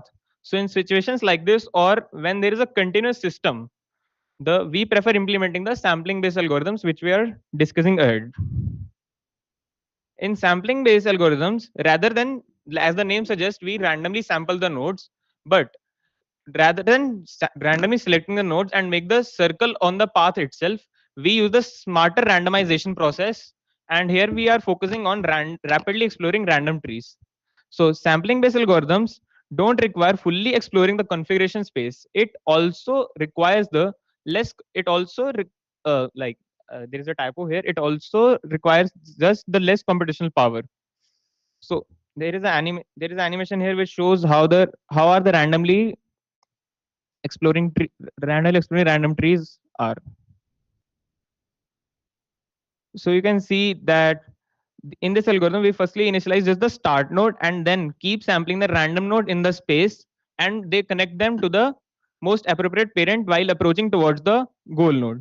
It is really fast in high dimensional continuous space like we saw here, if we would have implemented the search space algorithm here, it would take a lot of time more than this to find the path. But this algorithm doesn't guarantee the most optimal path and outputs typically the rough and zigzag path which we can see. So to counter that problem, we use the another modification of it, which is RRT star algorithm. So RRT star algorithm is just the extension of RRT algorithm, which improves upon RRT by iteratively refining the tree to find the optimal path. By refining the tree, I mean that in RRT algorithm, it was just connecting the random sample node to its most appropriate parent. But in RRT star, there is a rewiring function which can connect the randomly selected node to its best possible parent, so that it could help us finding the most optimal path. In the upcoming video, you can also see that firstly, the path is also being updated along with the time. As the time proceeds, see, you can see the path is being updated.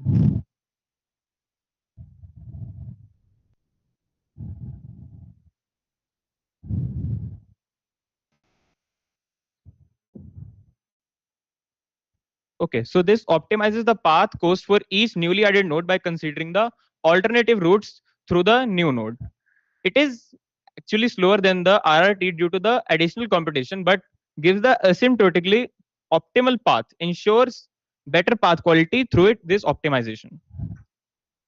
Now these are the waypoints data we input it in our algorithm, so to make it move along the lap.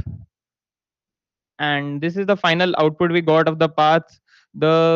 Like my colleague mentioned, a problem that we had in modeling the vehicle, due to which we had to map our binary map our graph with the turtlebot 3, due to which there was many irregularities in the graph, which you can see here as well, due to which we were facing many problems in implementing the path planning algorithms. But finally we implemented with the help of so many waypoints. And now coming to control systems, which my colleague Swarangi will explain.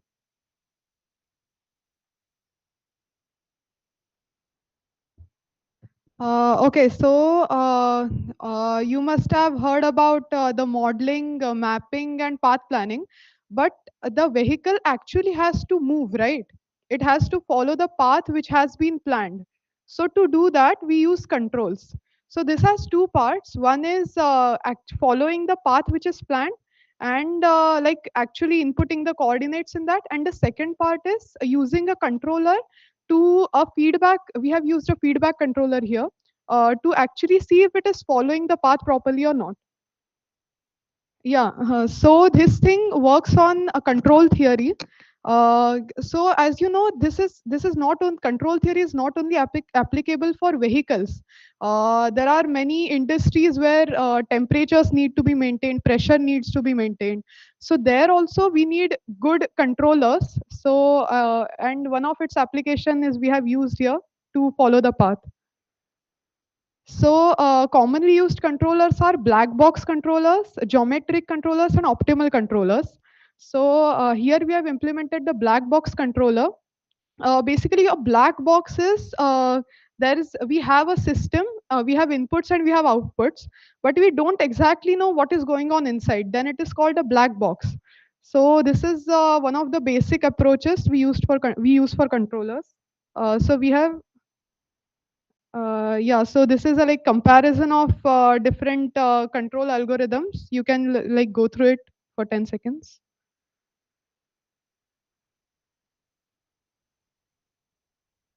Each has its pros and cons. Like the black box control is uses a very low. It has very low computational requirements, but also its robustness. It is a bit low in robustness as compared to the other two algorithms. Yeah. So what is PID? So PID, as you must have studied, proportional, integral, and derivative. So what this thing does is it calculates the error that the vehicle's current position and the position it has to be. There is this is the error which it calculates, and then it inputs it into three different parts: proportional, integral, and derivative. and using that, it gives a output, a linear velocity output and angular velocity output to the system so that it can drive according to it. Yeah, so what we did for PID was our PID algorithm, it inputted the waypoints given by the path planner algorithm. Then it had two PID loops, one for linear velocity and one for angular velocity. So majorly we face two errors here. One is a cross-track error, which is the actual perpendicular distance from the path, from the vehicle's current position to the position on the path that it actually has to be. And second is the orientation error, which means which direction basically the vehicle is facing and which direction it should be facing to follow the path. So to minimize these two errors, we use two different PID loops. One to correct the one to provide the linear velocity and the other to angular velocity. Yeah, so this PID controller code hasn't been deployed yet on the actual bot. We were facing some errors with the simulation, the robot simulation. So that is yet to be done. And there are some future improvements that we would like to do in this project. First thing is on the controls part, PID is one of the most basic controllers. So we would like to explore other control algorithms as well. There is reinforcement learning used, there is MPC used, and there are other geometric controllers used as well. So we would be exploring that. And we have implemented quite less sensors. We have LiDAR on it, but we would be improving the robustness, adding more sensors like camera, GPS, GNSS, etc. Yeah, that's all. Thank you.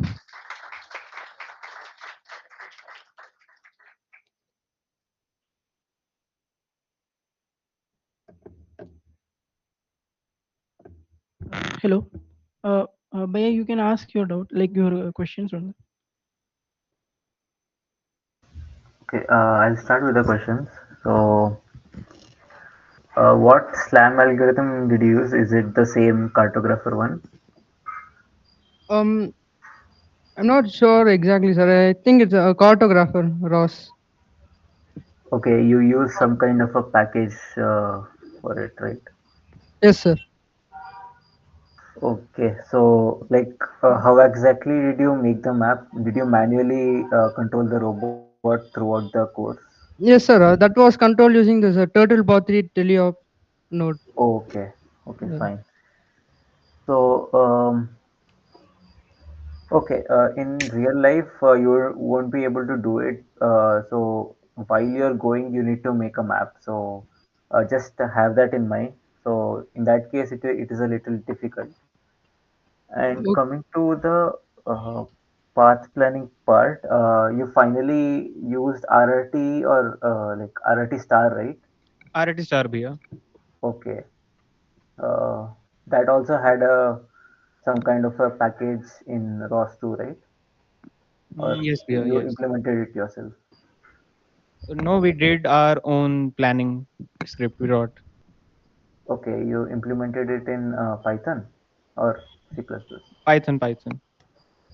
Okay, fine. So one more question is that uh, like how did you map from your pixel world to actual coordinates? So did you use like a uh, say linear uh, like a multiplier to map it? Like what map you get, you'll get it in terms of pixels, right? So you get the question, like what I'm asking. No, sir, not actually, because I use the Arvis to visualize it. So I'm not sure about the pixel stuff you See, mentioned. like the map, you'll get it as like in an image, right? Yes, sir. So in the image, like you need to move in that real world. So how did you convert that image uh, to the real world coordinates? So is there a transformation there? Um, Can you repeat the question once again, sir? Okay, so just leave that question. I'll go with this question on controls. So you took feedback from the system, like you're going to take a feedback from the system. So where do you think that feedback is coming from? Yeah, so feedback here is basically we are constantly updating our algorithm with the current as the vehicle moves, the cross-track error and orientation error changes. So here the Okay. feedback refers to that new error, the cross-track error and orientation error, not the linear and angular velocity. Like not that feedback, but this feedback. Okay, so how are you calculating the CTE? Is my Sorry? question. How are you calculating the CTE? Yeah, the cross track error, basically we in on our path we have waypoints.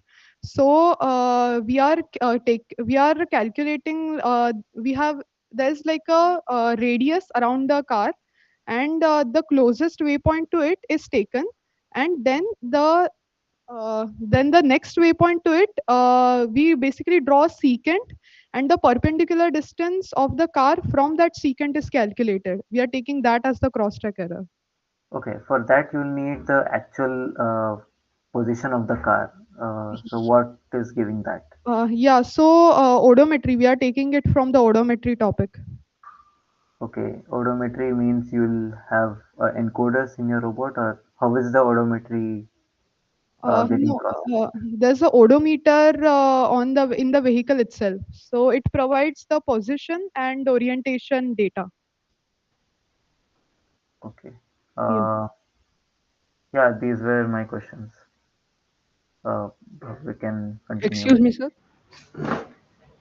Sir, Yeah, uh, sir, you were asking something about extracting coordinates from the map provided, right? yeah.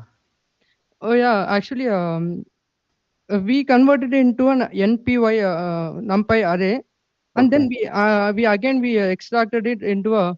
I mean, we opened it into a binary occupancy grid, and we actually moved our mouse manually through it to note down the coordinates on which we need to have waypoints on, and then we use that coordinates to plot the waypoints. If that was your question. Okay. I got most of idea what you are telling. Yeah. Yeah. Yeah, Thanks. thanks. Yeah, hi. Good work. So, starting, I want to highlight, you said that till now we are at level 2, but I would like to state that the technology, as far as the technology is concerned, we are at level 3 or level 4, but there are some legalities so that you won't find any company advertising themselves as level 3. So please keep that in mind. And starting with questions, I think on the SLAM side, I don't have much, and most of that Kshitij has already covered. On the control side, I have a few questions. First is that you mentioned that you are using odometry for calculating the CT. First, I want to say that odometry has slipped. Okay, let me start by asking that: did you consider any noise in the simulation you have performed? No, not yet. No. No, not yet, right? So when you will implement it, the first problem you will face is that in the coordinates that you will get from the odometry will have slips. So that actually, when you have a robot, you don't have perfect geometry, and that's why we will slip even while going in straight line. And other is modeling error, so you won't be able to model the vehicle as precisely as you would be able to do in a simulation. So there are two errors that you have to counter. For that, I think in the sensor fusion slide you mentioned that you are using IMU and GPS. So yeah, that part comes there. I missed that link. Uh, Actually I didn't see that link coming from your side. So that there is a link there, and you will solve it that way. Otherwise, also I have one question on the you said about longitudinal latitudinal control. You both are used for both. You are using PID, right? Yeah. Yeah, so what is the response time you are considering that you would require for your system to be a system that is usable? So basically what I'm saying is, let's say I give the system to reach at 2.2 meters per second speed. So how your system should behave so that how much time it should take to reach that speed? Basically a step input, and I want what is your target response time that you have set?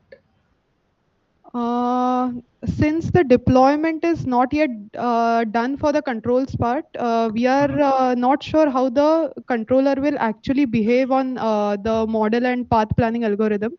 But Okay. I think if the desired speed is like zero point 0.2 meter per second, the response time should be quite lesser than that, like 0.05 or zero point 0.1 maybe. Yeah, okay. So the point I want to highlight is that while designing any robot or any system, first you should have in mind what will be its use and what will be its operating thing. I didn't find the target specification or even the use case where you would be deploying it. So the reason I'm highlighting it is not to scare you off with technical terms, is because that whenever you are working on a project, first keep in mind what is the target and how you want to achieve it. Mention them in numerical values in the technical terms. That was missing, I found that.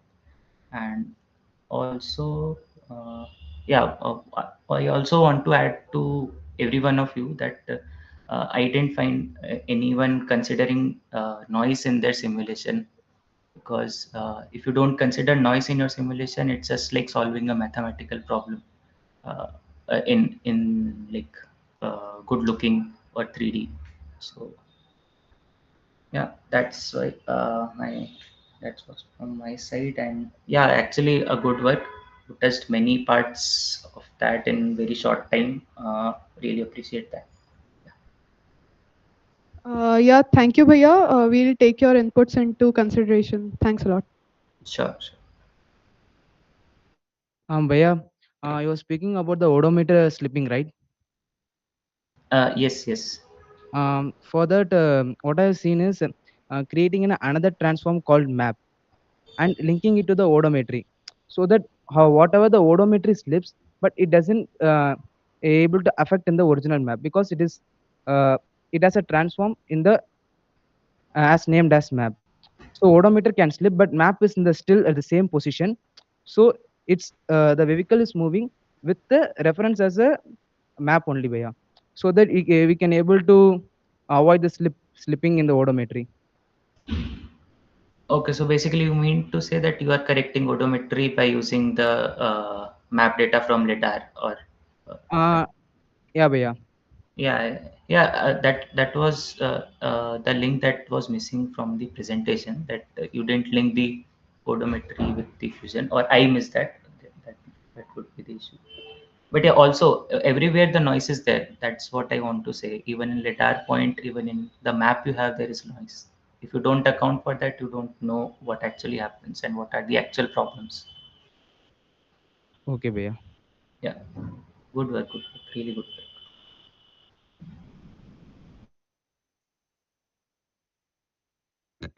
Yeah, now the audience or other teams, if they have any questions, you can ask. Yeah, go on. Hello.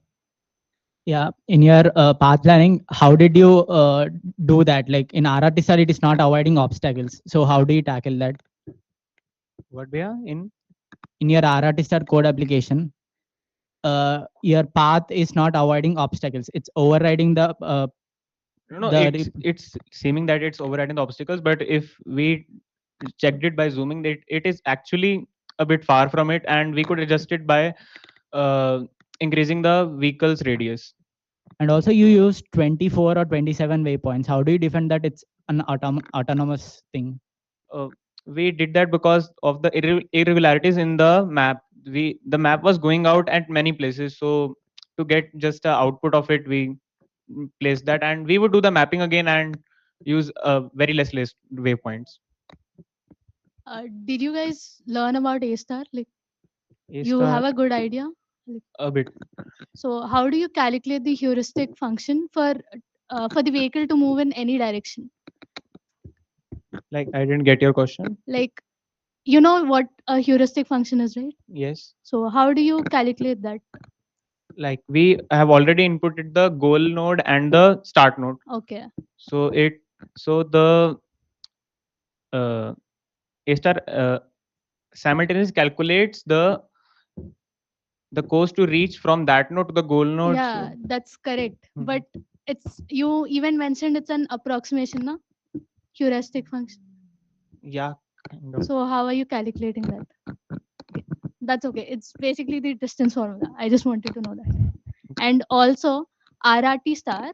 Visually, how can you tell that the graph is from or the path you obtained is RRT star? Like, if there are number of maps paths, how do you visually identify that the path is from RRT star? Between as the number of waypoints were many more, like you also mentioned that they were more than 20. So on the like big scale, we weren't able to visualize it because we ourselves plotted more than required waypoints. Yeah.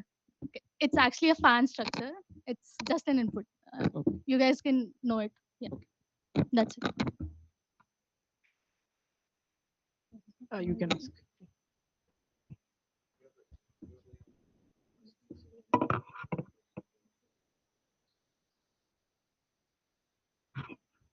Noise what? Okay.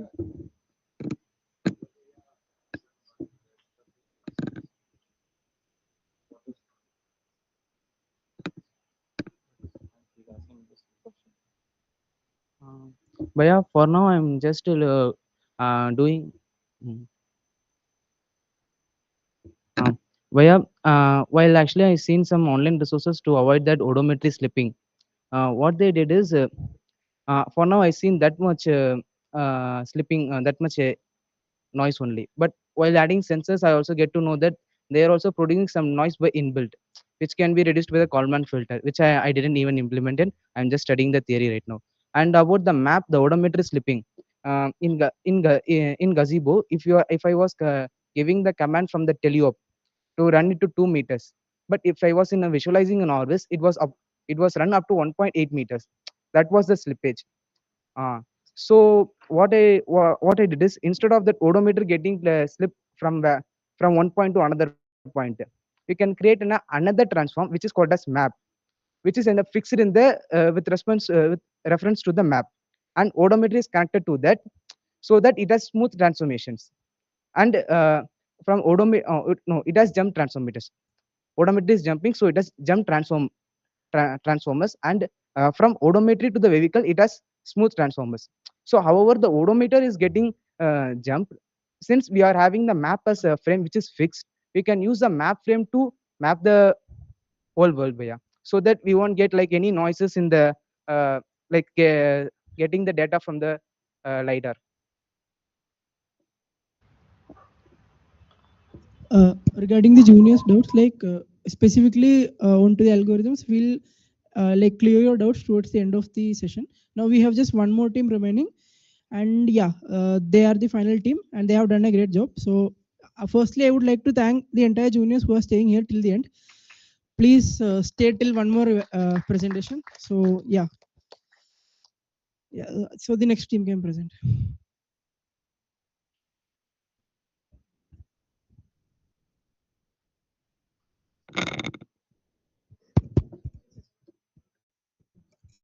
Guys, forgot to mention one thing regarding the micromos PS. We have a working model of this micromos. So do stay till the end. We'll actually be explaining about micromos in depth if you are interested to know.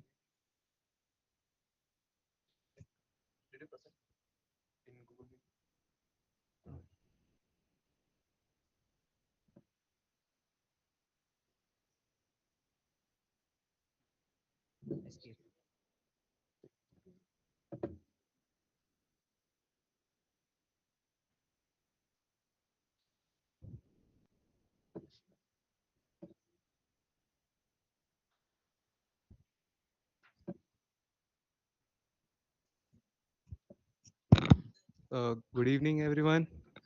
Uh, I know it feels more like good night, but just bear with us. It is the last presentation of the evening. We'll try to make it short and sweet. The mess food is anyways too good to keep yourself waiting. So, let's start. Myself, Daksh Chandel from Electrical Second Year. I am a part of IVDC Club and Robotics Club. Myself, Khush Paliwal. I am second year mechanical and I am part of Robotics Club. And I'm Satyajit. I'm a second year mechanical student. I'm a part of IVDC design and I did some algorithms here. So the problem statement required us to make an autonomous robot which will uh, navigate itself through the maze and take the fastest path to reach the goal. We need to demonstrate how the interconnection of the hardware and software works together to achieve the goal. And first, we need an algorithm to scan the complete maze, and then an algorithm to take the fastest route to reach the goal. So our initial approach was to select an algorithm from different available options by simulating them on different environments, and then we wish to include tweaks like diagonal turning and vacuum fan to achieve higher speed. Then optimize it for taking the fastest path, because taking the shortest path is not the best option in every case. Um and then to actually build the physical robot, decide the hardware components. Um, Finally, we ended up deciding the best algorithm according to our requirements, and tested it on the MMS simulator. And for testing it, we used the actual mazes from the previous Micromouse competitions. So yeah. I'll take over. Uh, when we see a maze, what comes in our mind? How will you solve it? Like on paper, we know, we see the whole maze, we know where the walls are. One approach which I personally did in my childhood was take a pen, go till the path ends, then come back to the node where like I took a decision to go left or right, then again go. That is one of the approach. Again, one may think that if I move towards the goal, if I know where the goal is, it is in the center. If I move towards the goal, and whenever I encounter a wall, I switch my path, I take a decision. So every time I'm trying to move towards the goal. So let's understand that all of these algorithms are derived from how a person will think or from natures. So let's go towards our first algorithm. Our first algorithm is depth first search. So as I told that what we were doing with the pen, we were also performing depth first search. So I'll play the simulation for you. Yeah. So the mouse is moving. It takes a decision. It goes and sees a dead end. Then it returns to the point, the node where it took a decision, traverses the other path which it did not take the first time, and then again makes a decision if it is a dead end. So like you can see, it is it found the center. So it took a lot of turns. It took like it traverses a very big path. So let me tell you that this is not very good for our micro mouse, since micro mouse is all about going to the center of the maze in the fastest possible time. So yeah, we then went to yes next slide. Yeah, we then went to Dijkstra's. This is the algorithm which Google Maps uses. So it assigns a cost. Google Maps gives you the fastest path. So like whenever there is a traffic, it changes its paths. So like here also, we assigned a cost. We then play the simulation. Yes, so we assigned a cost to each like cell, then it moves. Yeah, you may it may seem like it is going like DFS, but somewhere it has made a little bit less turns and all. The score is different. Here you can see the scores. I guess stat is not running here. So yeah, it found the center. Okay, here you can see the score. It's 188. This also we should keep in mind in Google Maps. Maps knows the obstacles, like it knows the path. For this also, we have to know where the walls are. For the DFS also, we know where the walls are. Just we ran the algorithm and then mouse just followed the path which the algorithm gave. So in real micro mouse, we don't know where the walls are. Next algorithm we implemented. I would like to add to this that Dicastra it uses distances like it includes factors like actual length of the path, time taken, and the difficulty faced during its journey.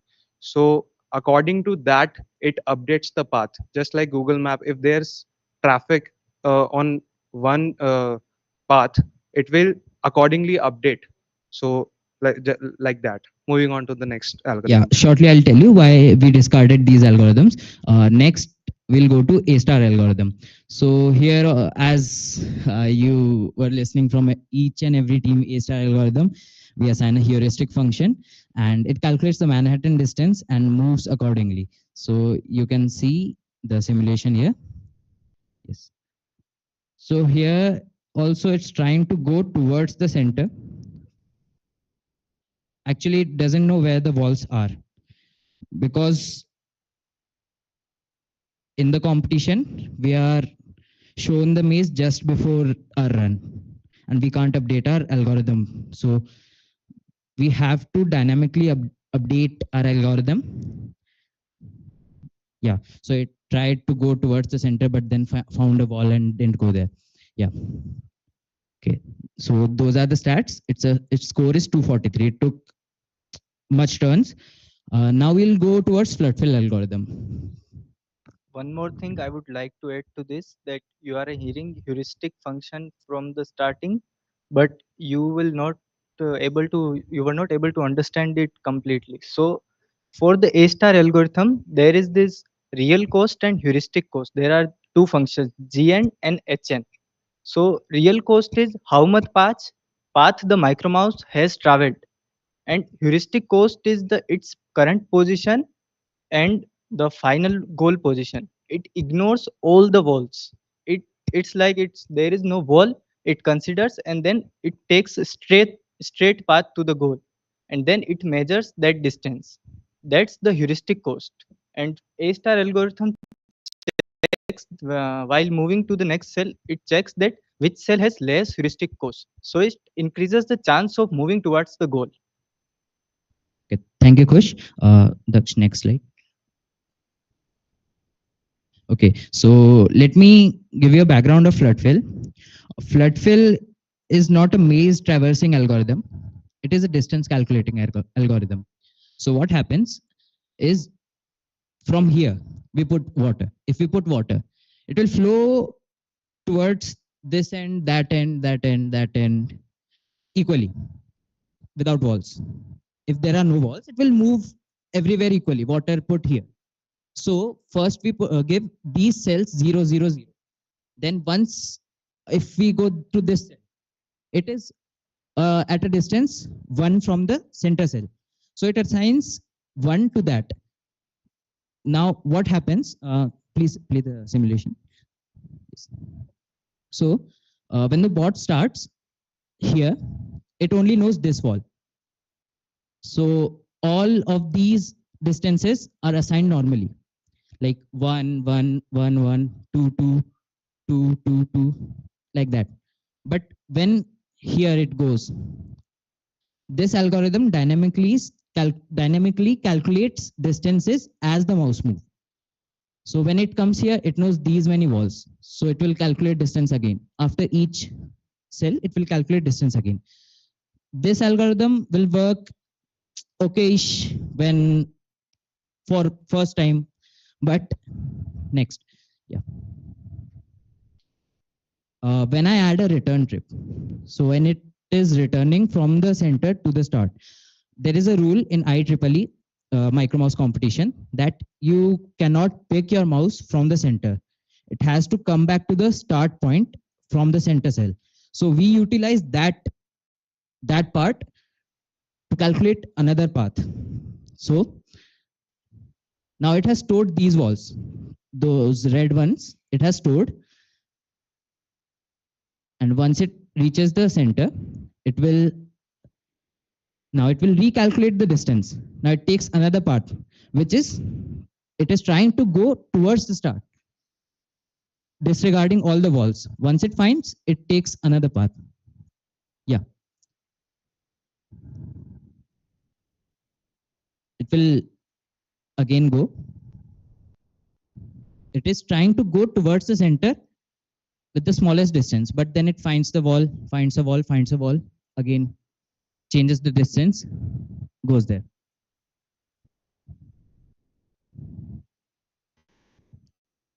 Once again, it will return.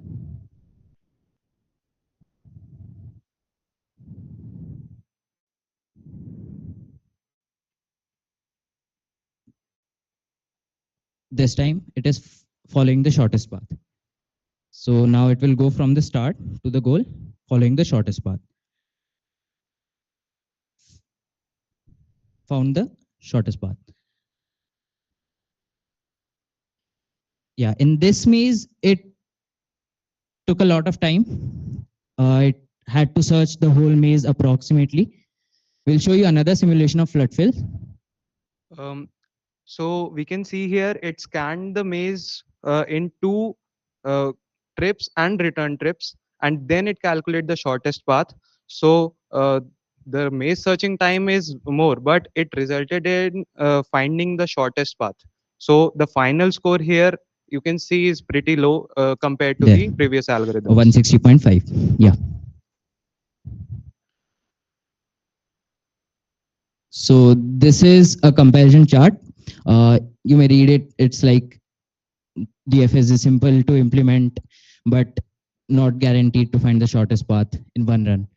And Dijkstra also guarantees the shortest path, high memory usage, because we are assigning cost at every cell. Then A star is kind of complex to write a heuristic function.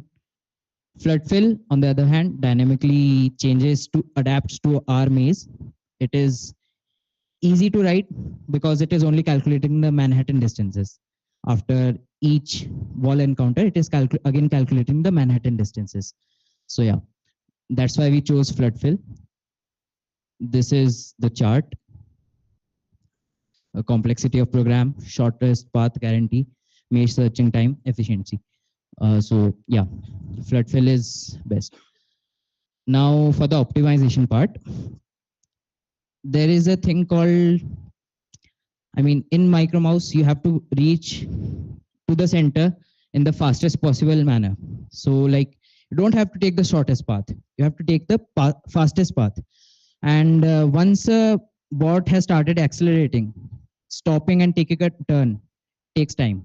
So I would prefer, if I'm running, I would prefer straighter paths rather than paths having more turns.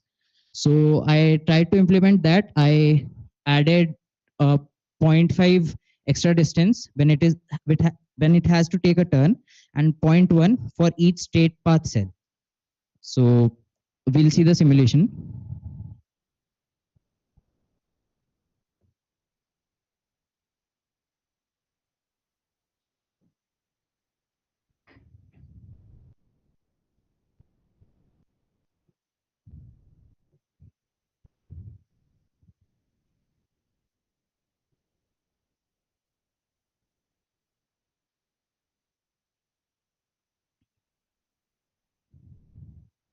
Yeah. So here, when we see the Manhattan distances down here, this cell and this cell both have same Manhattan distances. So here it took a decision to go straight. What I put in the code was it would first check north, then east, then south, then west. Here it checked north, but it had a more score. Like I added a distance there, so it took the straighter path.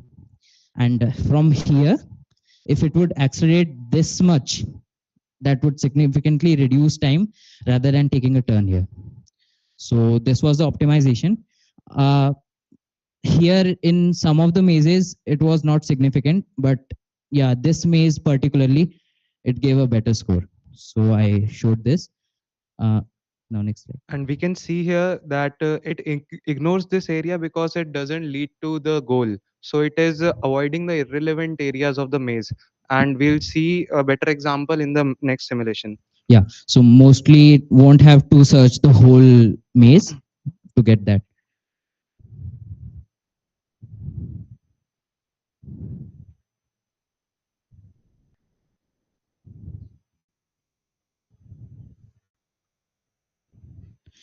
Completely ignored the rest of the maze. It is only searching here because this is the shortest path. If it would have went there, then searching the whole maze, it would have to store more walls computationally, and from a memory perspective, it is not good. So Floodfill does that for us. And next slide. Also, if you'll see carefully, you'll realize that this path is the shortest path, but it is taking this path instead. Here it is only taking 26 turns, and that improves our score to 88, Yeah, which is 88.5. which is mind blowing. Like other algorithms gave us, all of them gave us a score of greater than 160, but here we can achieve 88 score. So. And to add, this simulator is called the MMS simulator. You can get it on GitHub. You'll search Maker on MMS, and you'll get this on GitHub. And we have our repository under Robotics Club on GitHub. You can look for our codes there. You will be able to directly implement our codes and check our codes there. So, yeah. Now I'll hand over to Khush. So now the software part is done. To bring the micro mouse to the life, we will need the hardware components. So we will be stepping up to the hardware. So for micro mouse, the most important thing is it must be compact. So the most important thing to choose a hardware there is that it should be compact and use less power so that we can use a smaller battery. So it has less weight and it travels faster. So the hardware component required are mainly microcontrollers, sensors, motors, motor drivers, IMU, and power source. We will have a brief view of each of them. So for the sensors, we are using IR and ultrasonic. So IR sensors are good for small range and ultrasonic are good for wide range. So for the front path, we can use ultrasonic, and for the side walls, we can use IR. And if we integrate both of them, we can get very precise data. So it gives us very precise and very fast data. So it is easy for us to detect wall in a faster method way. Now for the microcontroller, it is basically the brain of our micro mouse. And for my microcontroller, it must be compact. It should use less power. It must have more memory capacity because flood-fill algorithm is a dynamic algorithm and it requires more memory compared to other algorithms. So the STM32 we chose has all these features. It has enough pins all these connections, and it consumes less power. Also, it is very much compatible for the micro mouse robots due to its high memory capacity and faster response time. Now for the motor selection, basically in the motor we need high torque and precision so that our turns are faster, and the motor should also be compact and consume less power. So for that, the best motors are N20 12 mm micro gear motors, because these are very compact and precise. So we can take faster turns using these motors, and also they consume less power. And for the motor, to control motor using the microcontroller, we need motor drivers. So here we have chosen the TB6612 FNG because it is compatible with both motor and microcontroller. Also, it has the voltage and current ratings very good, and it has a protection feature which looks for both over voltage and under voltage. So our any of the component doesn't get damaged, and it is also very efficient. And for the next part, IMU selection. So basically, IMU gives us the data on where our robot is in the maze and in which direction it is facing. The robot must know its location in the maze. So this IMU is a 6-axis. It is MPU 6050. It has an accelerometer which will give us the distance traveled, and gyroscope which will give the direction in which it is facing. So there are 9 axis IMUs available, but here we only require 6 axis. So it is also, it will consume less power, because using higher 9 axis IMU will consume more power. It will be of bigger size, and there is no need of that. So to make things simpler, we used this MPU 6050. And now the main thing, the power source. So while choosing the power source, we must consider the voltage and current rating of each and every component we are using, so that our component don't get damaged and they give us their maximum potential. So here we have mentioned the voltage and current ratings, and according to this, we have chosen a lithium ion battery, mainly a 3.7 volt lithium ion or lithium polymer battery are best for our micromouse robot. Now next, so Daksh will. Yeah, we are using a pair of 3.7 volt lithium ion batteries. So yeah, we initially we thought of implementing various tweaks, and we tried it on our simulator, but tweaks like diagonal turning, they are more easily implementable once we get the hardware. So we wish to assemble all these hardware components together and then test it on physical environments. And once we are able to do that, then we'll focus on achieving higher speed. For that, we'll use vacuum fan to increase the frictional force, which will also decrease time and improve our score. And for faster turning, we'll implement diagonal turning in the physical environment. Give me show a maze. I'll tell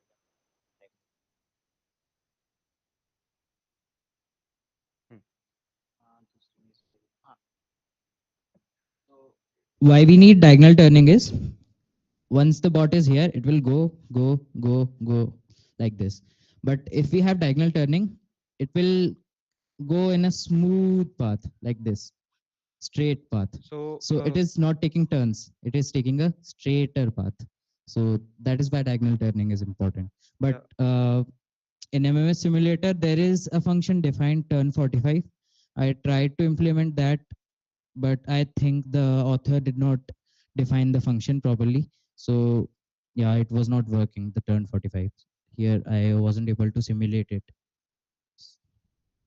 So yeah, for taking right angle turns, it will have to stop again, then turn, and then. But for diagonal turn, it can just travel this path in a straight line. So yeah. And one question for juniors, I was mentioning Manhattan distance and some technical terms during my flood fill simulation. Did you all know those terms, or like it was just okay, I'm doing this? So do you want me to explain you Manhattan distance and all? Yeah, if you want me to explain Manhattan distance and flood fill algorithm further, you may meet me after my presentation, okay? So these are the resources we refer to for gathering information, and we have provided the links to all the hardware elements. And for more detailed information, you can refer to our GitHub repository. Yes. So what you see here is a micro mouse which our robotics club is currently working on. So currently it is using a Arduino Uno and L298N motor driver. You can see if I'll show you, you can see the motors. These are N20 metal gear motors. See how compact these are. Yeah, you may see how compact these motors are. You may have seen bigger motors in projects in which you did in your school. So these are compact one. Yeah. And this is a Arduino Uno. Currently here we are using ultrasonic sensor. IR sensors are more accurate in this case. We'll first implement our code for ultrasonic sensor. Then we are planning to add IR sensors to it too for better accuracy. And currently you see a mess of wire. We'll be constructing a PCB for this. So it won't look this messy. Yeah. And if we'll have questions session. Thank you. Okay, so I would like to appreciate the fact that you have tweaked the algorithms and made a thorough analysis of each of them with your MMS software. Thank you. And yeah, so that one tweak about reducing the number of turns is a really good one because turns take a lot of time. Yeah.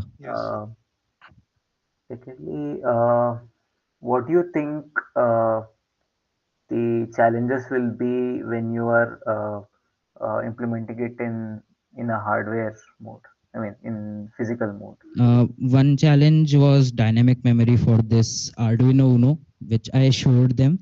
So the dynamic memory was filled due to the storage of walls. We'll use STM32, I guess. We'll see to that.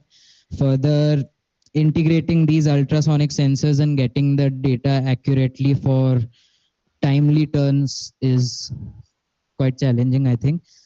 And one more thing which I find challenging is getting the accurate position of the mouse in the maze, because we need exact cell number to calculate the Manhattan distances. So we have to get a way to get the exact cell number. But a problem with accelerometer and counting the wheel rotation is that the bot will skid. It will skid while moving. So the error, which at the starting seems a very small error, adds up to a very large one when it moves throughout the maze. And yeah, but I think for 24 by 24 cells, we can implement it. Yes. Okay, so you're not using an encoder, right? We actually in this PS we mentioned IMU using accelerometer and gyroscope. Gyroscope gives the orientation which side the bot is facing. That is also required, and accelerometer. But I think for the robotics club project, we are planning to use encoder. Yeah, without an encoder, it becomes really difficult using IMU yes, because we that 6051 is very much error prone. So yeah, we saw that like the error adds up to a very large number throughout the maze. So we'll be using encoders. okay, and just the last question is like what programming language did you use for all these algorithms? Here I used Python. So, but we can't use Python in Arduino IDE or the Cube IDE. So I'll be writing the code in C++. It won't make much a difference. Only there, I think there's not a queue defined there. So we'll have to make a queue function, queue class. And currently we used a linked list for C++ implementation. It took a lot of memory. We're trying to reduce the memory usage. And yes, Okay. Okay, these were my questions. Bhavya will ask a few more. thank you, Bhaiya.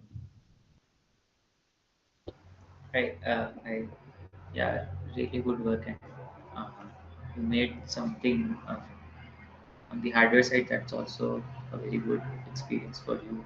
I hope so. And yeah, pretty good analysis done. I mean, I was looking for some numerical numbers and analysis about this, and I found it good. Yeah, actually, I also agree with that flood fill algorithm has that memory issues, and with that you will face issue in embedded systems.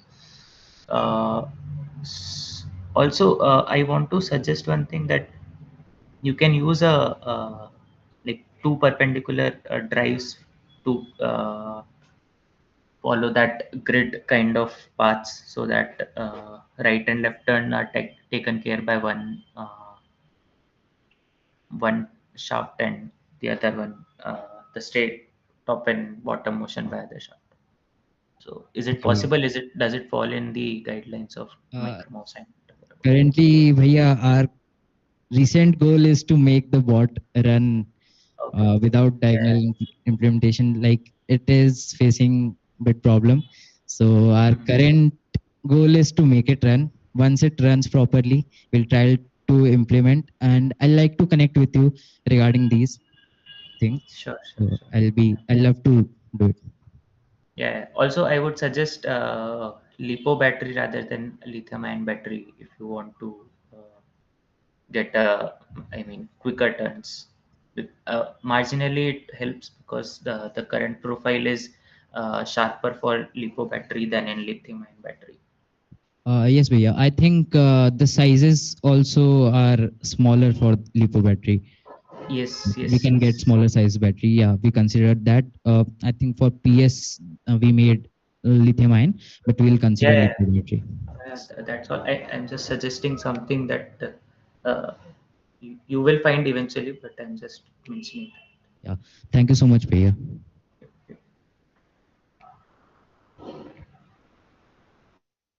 Any doubts from the audience? I love to clear your doubts. You mentioned about the like diagonal turning, right? Diagonal running, yeah. How are you going to do it? What are you going to So do? on two sides diagonally, two IR sensors are placed. Generally in micro mouse, I'll tell you about.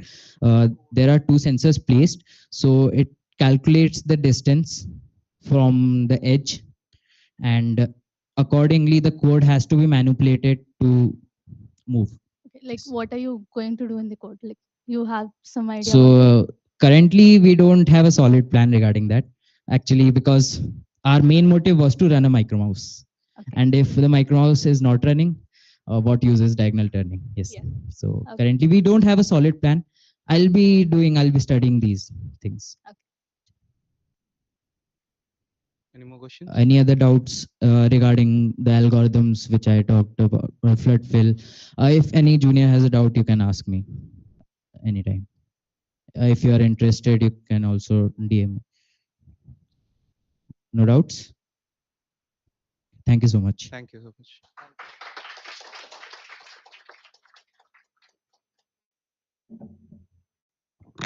Yeah, so with that, we have come to the end of presentation. So all five teams have presented well, and I hope the evaluators have evaluated them properly. So I would like to thank Shitish Bhai and Bhavya for joining us. Thank you for giving us this your valuable time. I hope you also enjoyed the session, and especially a great thanks to the juniors. Like I know most of you, like dinner is a problem, I understand, but most of you stayed back. It's good. And yeah, if regards to the algorithms or the PSS in specific or like in brief, if you want to ask, you can ask the seniors and the team who did it. So that's one part. And yeah, overall, I thank everyone. Yeah, that's it. Yeah, thank you, everyone. Great. Yeah, thank you so much for inviting us and showing all your recent projects. Everybody, please just wait for a photo session. Just one photo. Yeah, thank you, Bhaiya, Shitish Bhaiya, and Bhaiya.